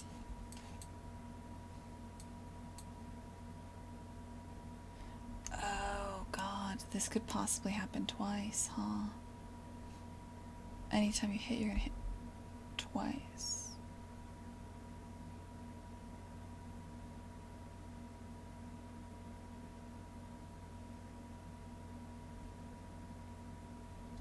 No, you shouldn't.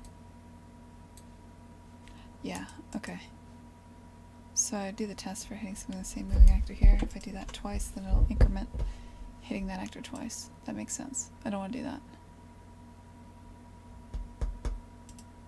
Don't do that.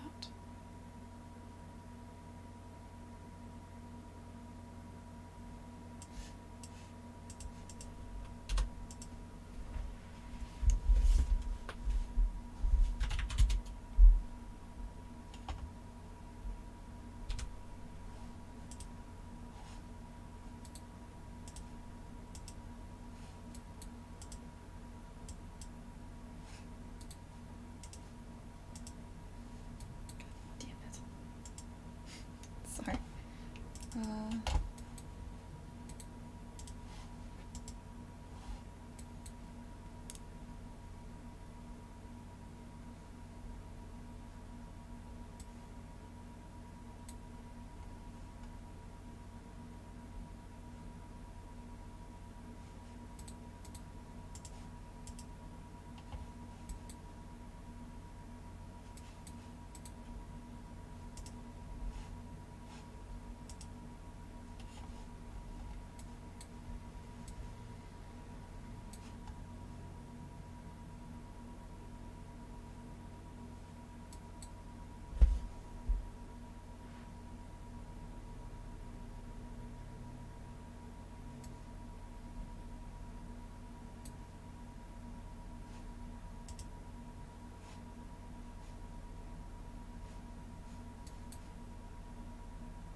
I am hitting this twice. Why?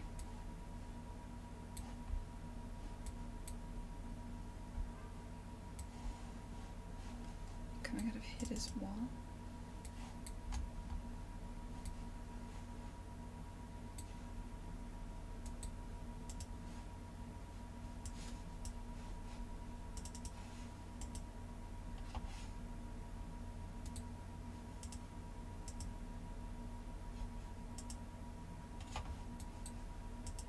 Seemingly no.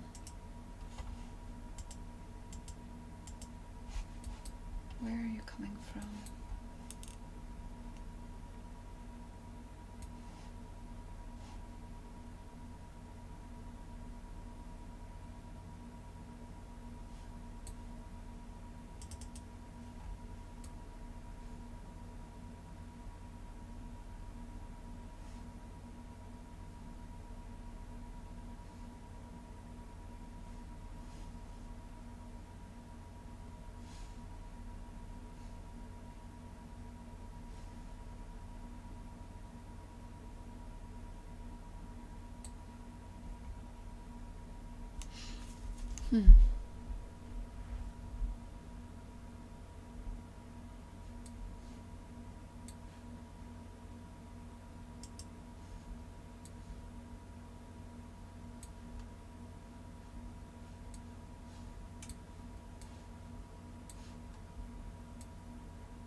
Well, I mean, I only want you to hit this once a loop. So maybe I add like a do once. Do once.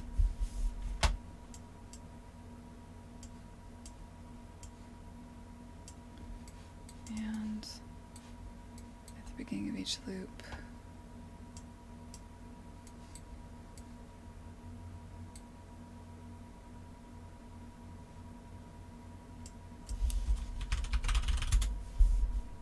As dumb as it is, it's the quickest solution I can think of. 3.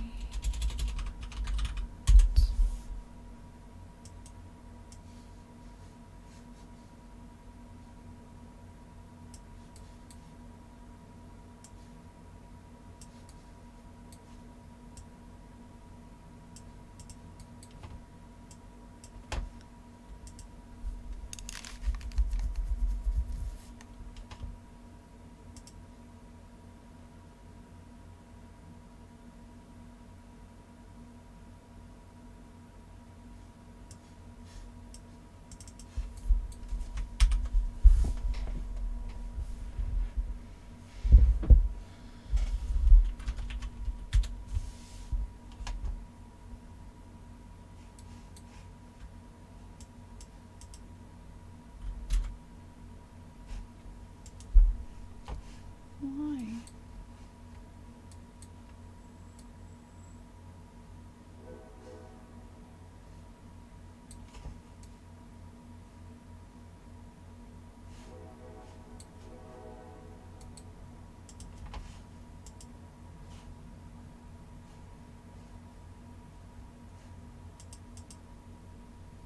It's getting hit twice. Why?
You're just ignoring this do once thing?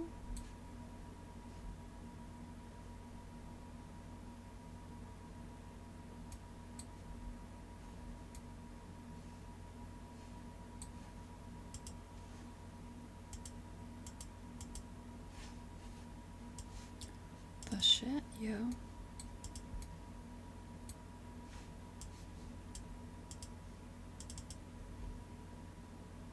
Okay.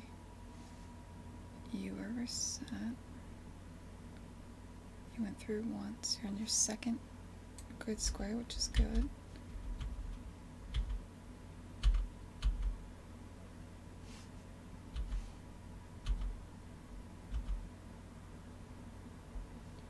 You're saying this once. Okay. And then you loop.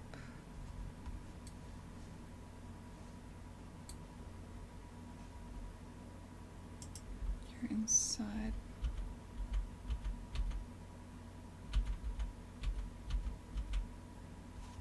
This loop, that's fine. You're just continuously doing this.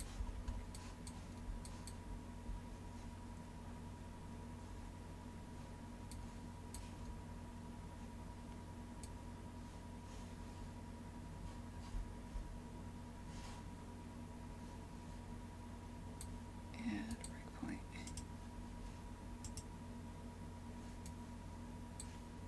Why is this happening again?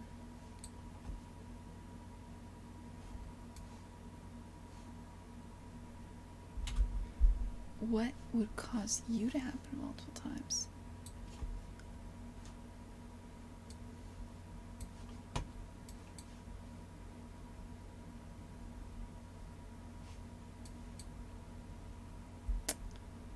Fuck.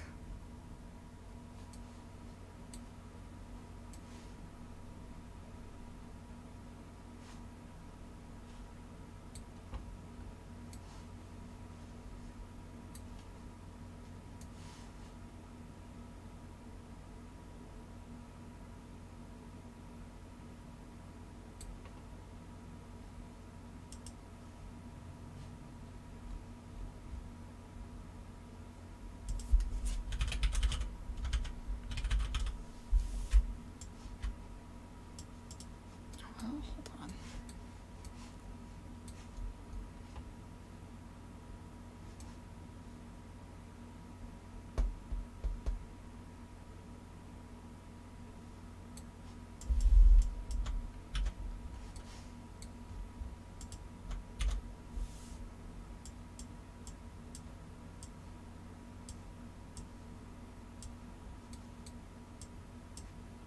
Really leaning into the bullshit. Okay, today was not the night when we refactored this to make sense. Tonight was the night when we did what we had to do to get things to work. And the refactoring will happen some other night / maybe never. And I'm sorry. Yeah, sniper, it's not good today, dude.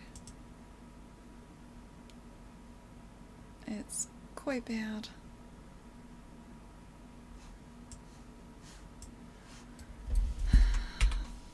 Is this the thing that will fix my shit?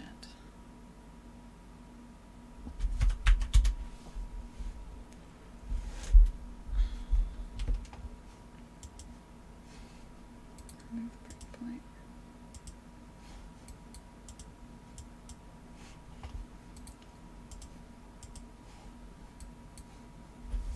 Alright, well, that's working as intended again. Though I did lose something else. So when you push off of a pawn, it's supposed to give it an impulse. It's not doing that anymore.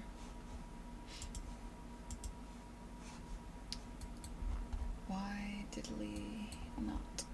Oh god, that was the stuff I did this morning. Did that get caught? When I did that?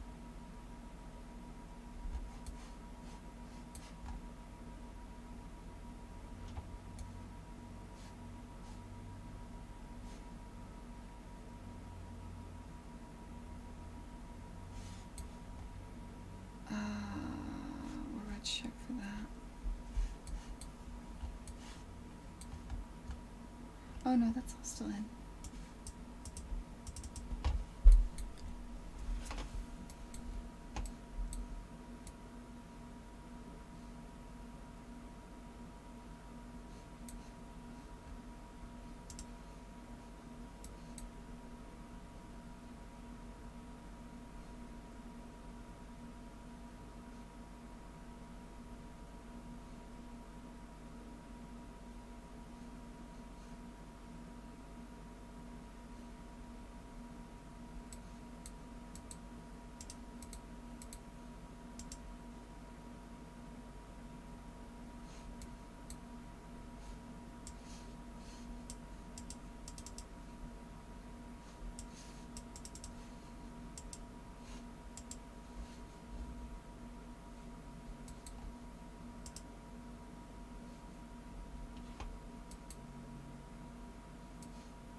this is the end of that.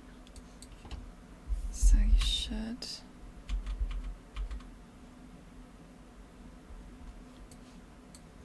Wait, was this a false?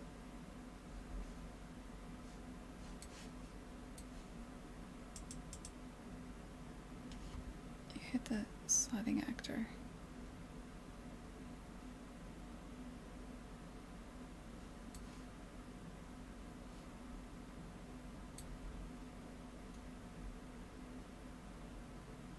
Hey, wait a minute. This is supposed to be set.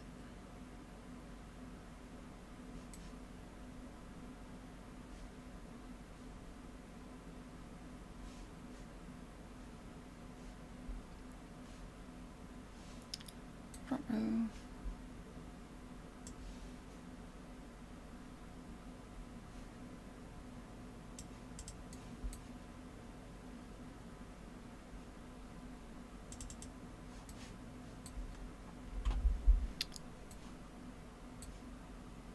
So I don't give a shit what your player pawn is. What I do care about is... I believe this is what I want. I want the actor that the pawn is standing on. Moving prop grid based. Alright, so player pawn on sliding actor was hit. Moving prop base. Sure. Moving prop object.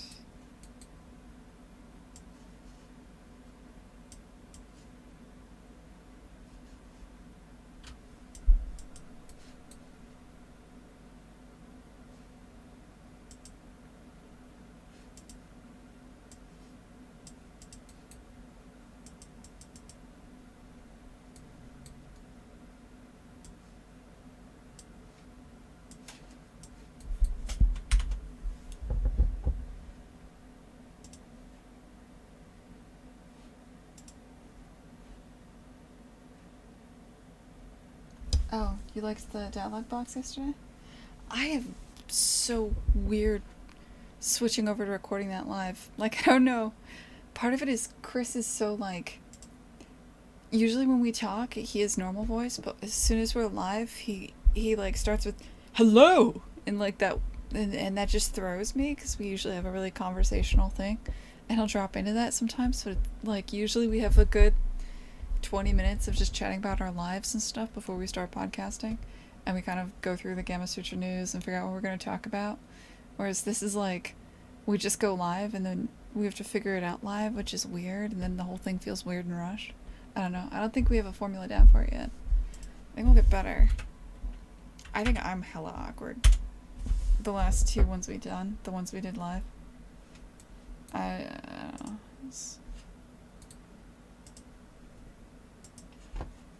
It doesn't feel quite as conversational. Also, before I could pretend that nobody was going to hear it, and I didn't have to worry. Like, I'd just break NDA and then listen to it later and be like, okay, you have to cut this, this, and this, or I'll get in deep shit. Whereas now we can't do that because it's live. I guess it's good practice. For, I don't know, life. And also, I should probably stop breaking NDA all the damn time. Haha, it works.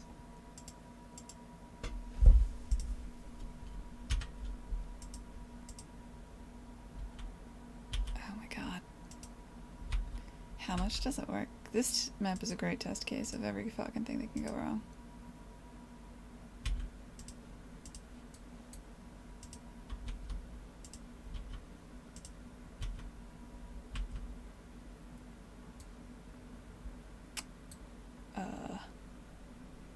What's the plan here?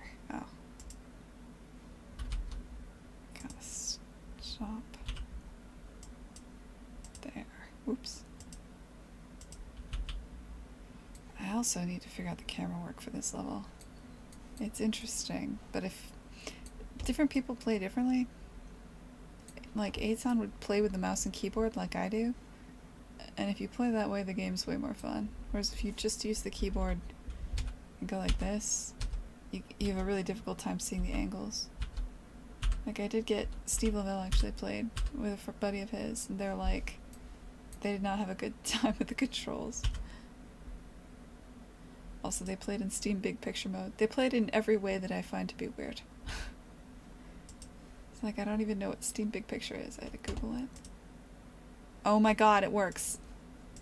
Oh my god, is that the last edge case? Probably not. But it feels real good. Okay.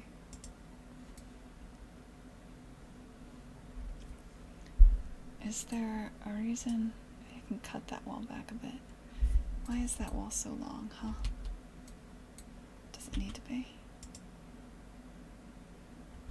Wait, what the shit was that? And why are you busted?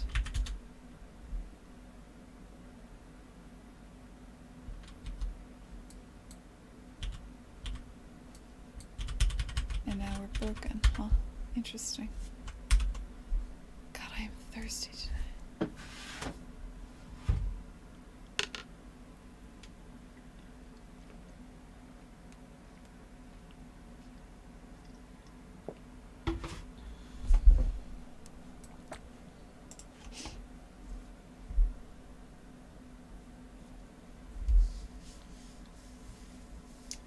You didn't think I was weird?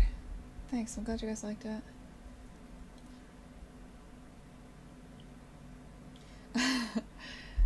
Mitchell, if you go into the game right now, there is dialogue. Even on the... like... in the earlier levels. I got that in a while ago.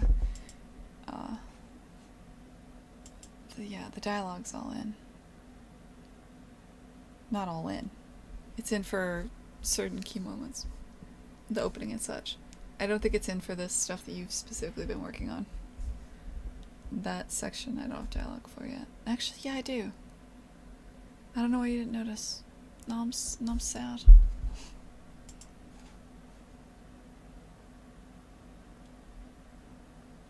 I need more salt? No, I've been tested. I have very, very low blood pressure. Well, yeah, the doctor said to put as much salt in my food as possible, but it's ridiculous already. Like, I must have at least 2 tablespoons of salt a day. Like, I oversalt my food. It drives people crazy. My coworkers judge me. Like, they judge me. I'll empty a salt shaker. I don't know what the deal is. I just crave it.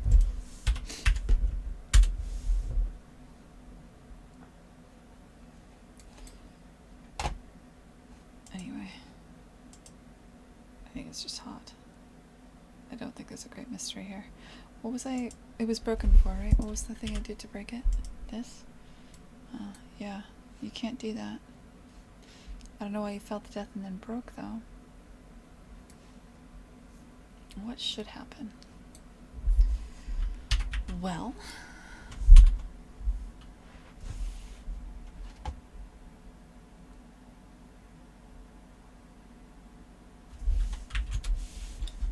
what should happen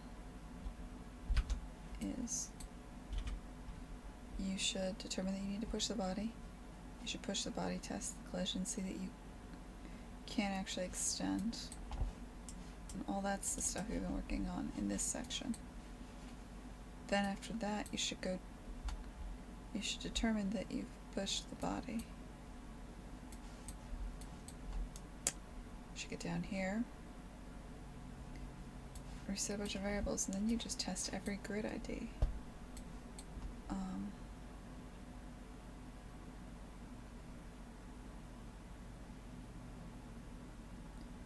test those tile depths for collision.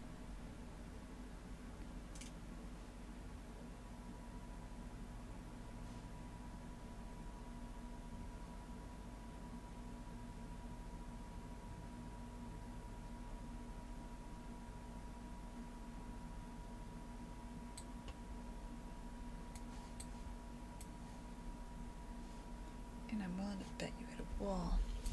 You get down to here. That says it's true. Oh god, what does happen? I bet you get down to here and then things go sideways. Literally, haha. Yep. Okay, we got down to here.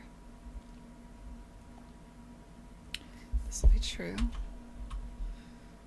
Can the pawn detach from the sliding actor? We get all grid IDs for the pawn. This will include everything beneath you. So what I'm determining is, yeah, and you should fall. Haha. And then you should undo the whole thing. This is technically working, I bet.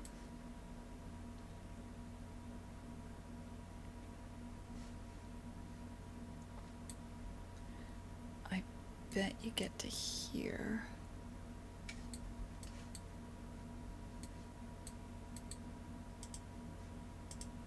I bet you say the pawn can detach. It can, of course. And then you add this to the... You get the thing you're standing on. And you convert it from being a thing that moves with you to just a moving prop.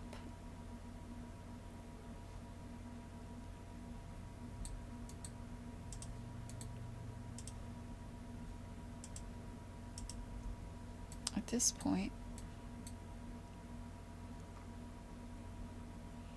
starting at your starting location. You're finishing. No. Why do you think that? That's a lot of bullshit. This plus... What?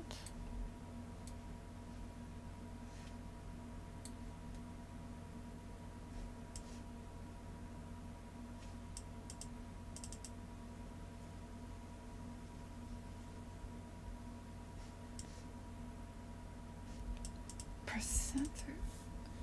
That should be 0. Why would that not be 0?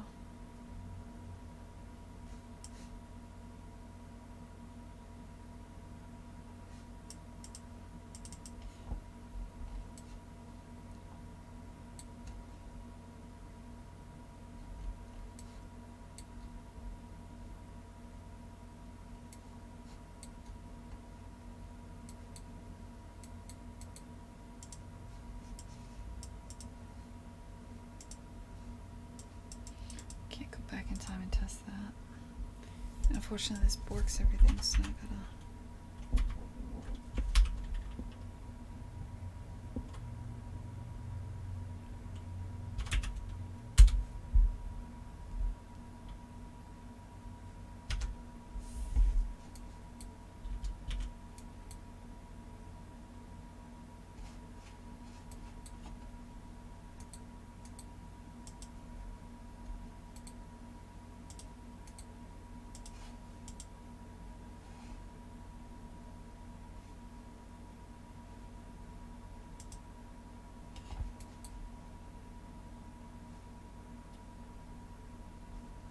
It's being set to 0.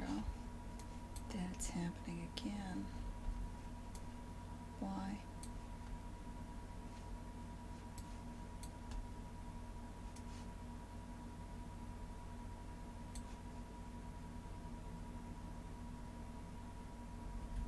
Oh, shit. Okay, so I changed how this logic works. This makes sense. Before, it's hard to explain. Before, for the entirety of the project, I would determine, like, if you hit a wall the first time and you were going to extend to, then you were going to need to push to. Whereas because something could happen where you could push onto a moving actor and then maybe you don't need to push the body anymore, you're pushing the moving actor, I needed the ability to change that. So now I loop through and I push each time, but I'm also setting this each time, which is incorrect. It's kind of hard. I didn't explain that well, but this needs to only ever be set once.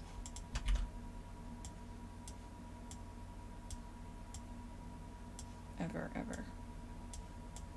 Forever, ever? Forever, ever. So, that'll be done. Sorry, I'm being loopy. It's 9 o'clock on Thursday.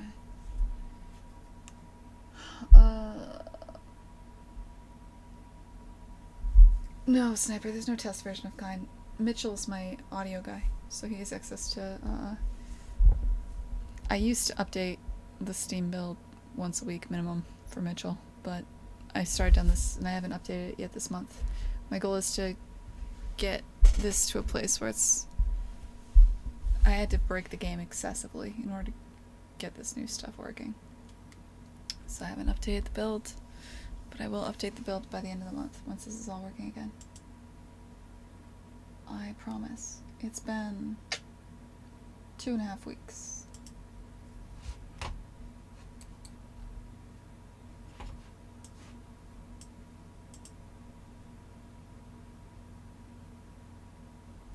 Since I destroyed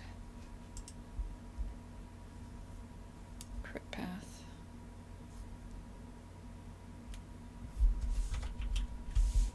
It's not ideal.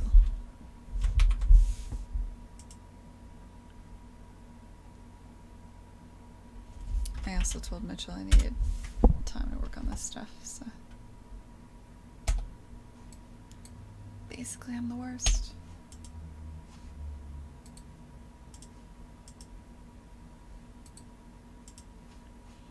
But it's gonna be really cool. If it works ever. Okay, I roofed. Right. So let's try some things. I'm gonna add that breakpoint back here.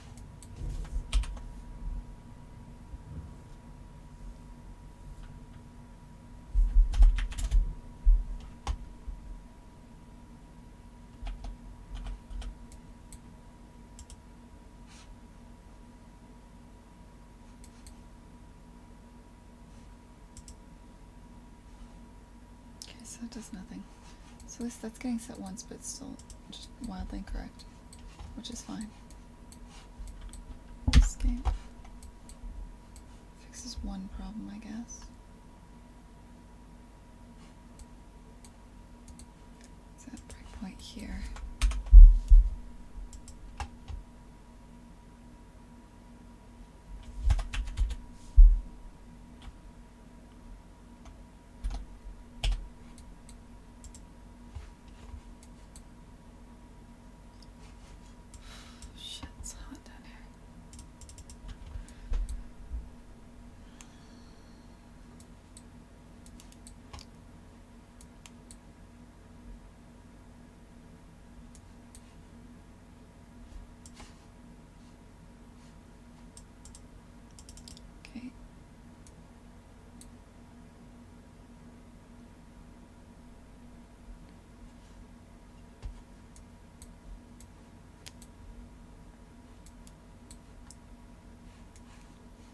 What I want is for this not to be totally incorrect.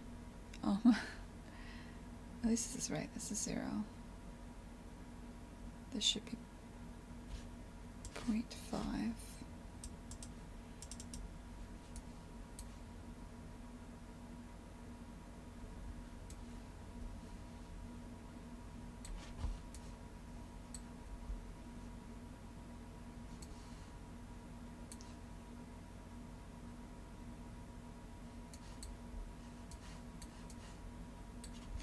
Mind if I turn on the AC? I'm dying. It'll add a little buzz, but I'll be able to stream longer because I won't want to die. So I think it's worth it.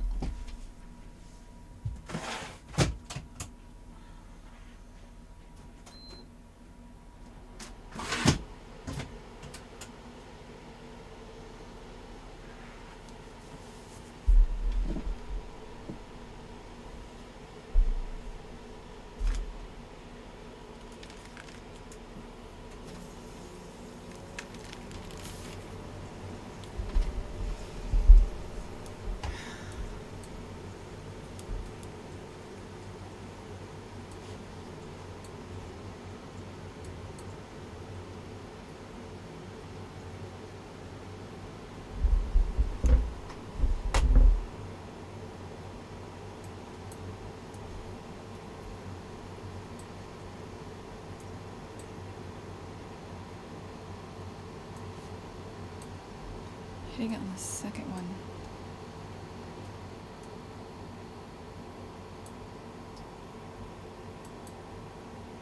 Correct.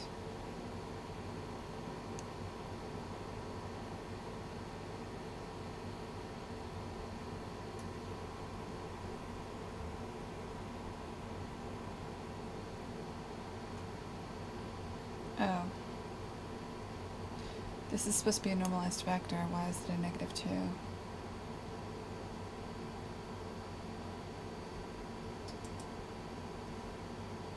Well, what can I do here?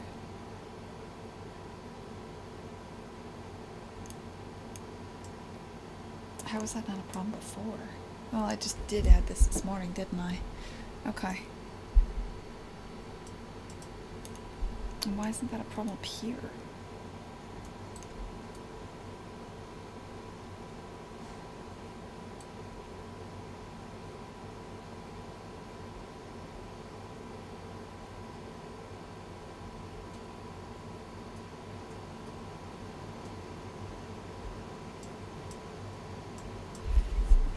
Clamp.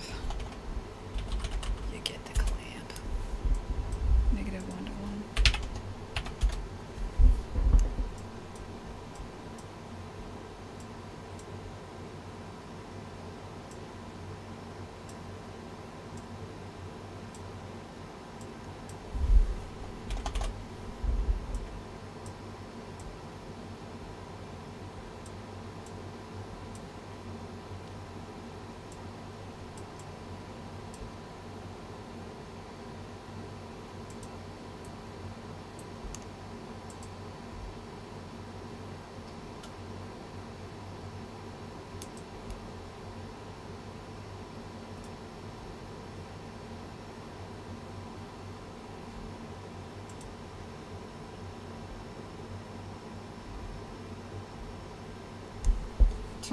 Yeah, my poor computer will overheat.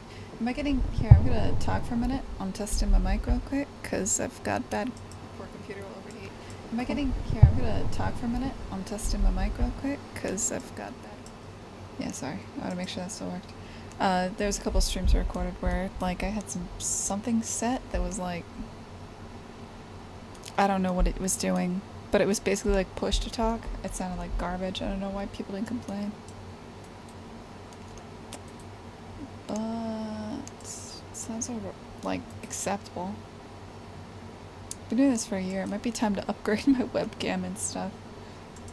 This one keeps like auto correcting the color and stuff. Also, am I like in the frame? Should be more professional. Sorry. Just gonna do.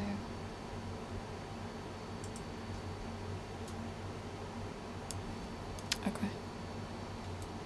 This is working.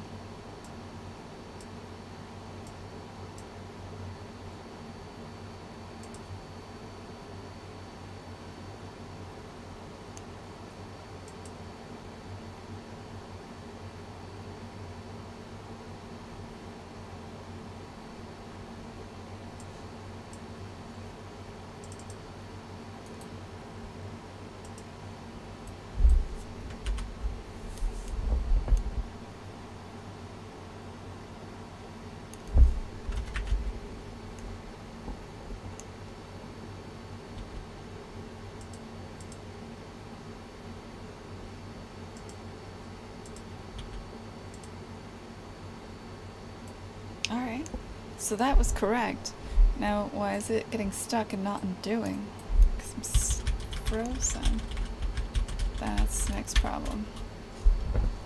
So we're getting the right thing. And you're detecting that you're falling to death, which is good. So.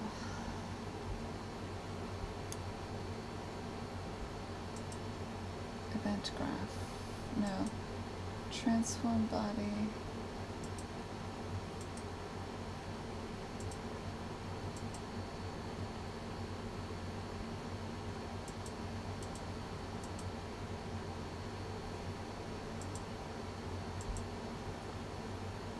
Extend lineage check.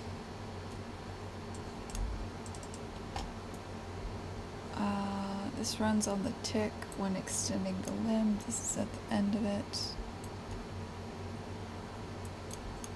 You should.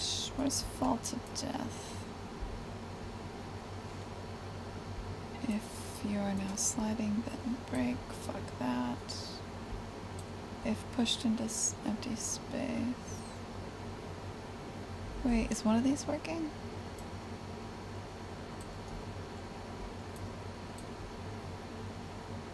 Are you falling to death here?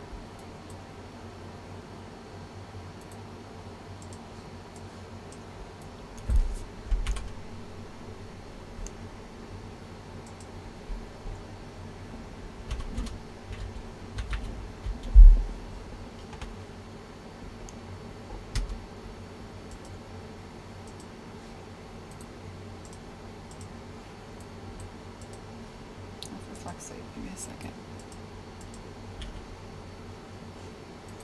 Now add the breakpoint.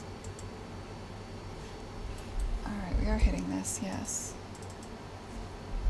Fall after motion completed. Cool.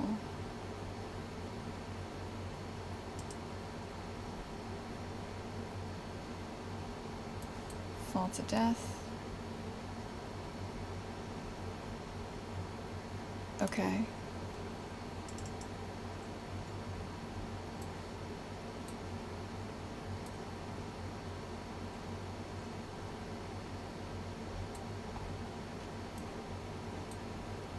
And set is reversing transform. Okay. So this will play the death effect.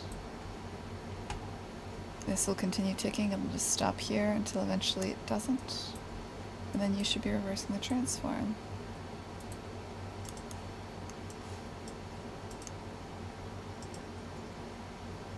But you're not. Why?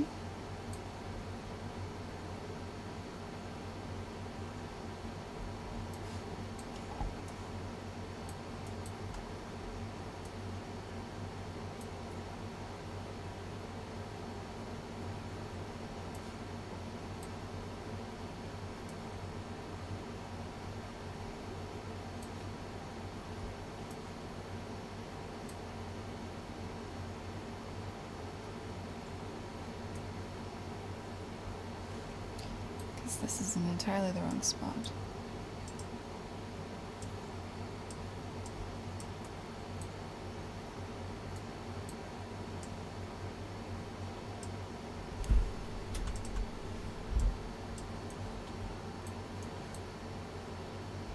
That's why.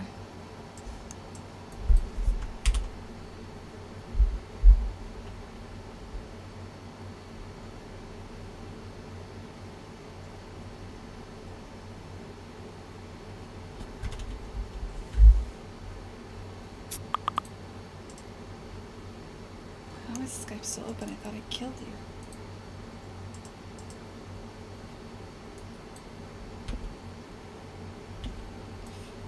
Alright. There we go. And undoes automatically. Zam. What happens? Will you let me know? Good. Zam.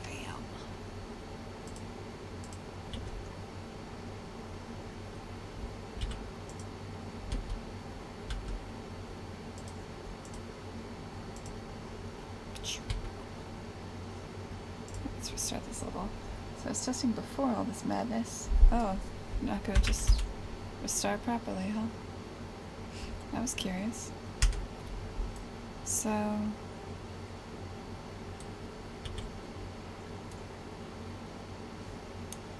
that exists so that you can't just go like this. But there's no reason to stop you from doing that. In fact, it might be kind of funny if I let you.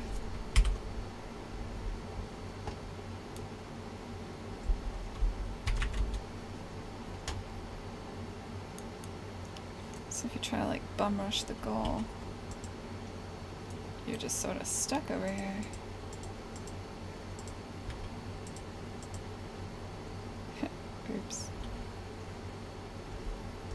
You gotta undo back.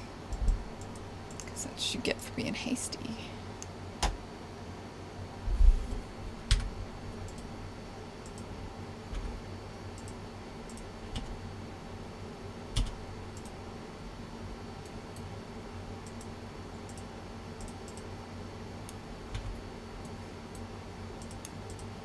I don't know if this level is going to work out. This might be a little too difficult to read.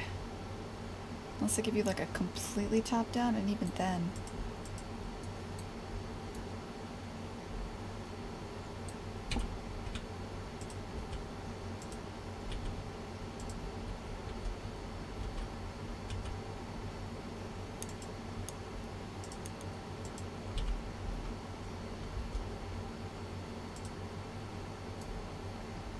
Oh god, what now? Are we back to where we were before? Oh, no, you can't do that. That's how you win. We fixed it.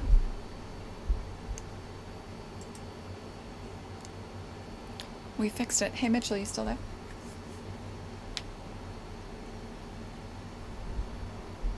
You're gone. He's gone. Oh well. Well, that's all I wanted to stream. It's working. Maybe I'll chill. Read a book or some shit. I don't read books. I have some websites I'm supposed to read though.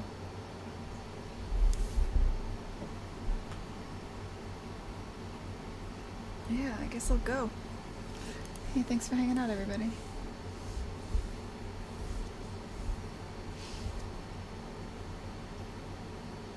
Just chat, Dad.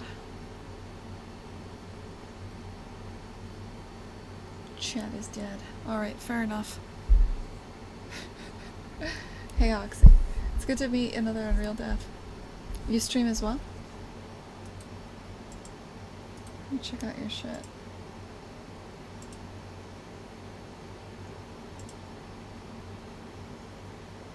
No, you do not. Still. It's cool to meet another Unreal Dev. Sweet, man. Pop in here when you do. I'm gonna host somebody, I don't know who yet. Let's check it out. Who is streaming? Fucking nobody. Wow.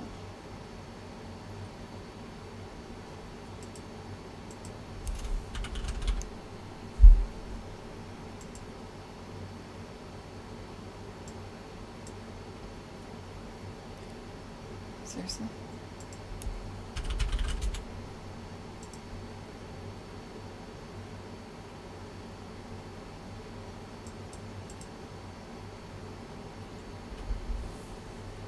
Sweet, man. I look forward to seeing it. Alright, none of my friends are streaming, so I'm just gonna bounce. Thanks for hanging out, everybody. I will see you probably Monday. Hopefully I'll have something cool to show. Bye.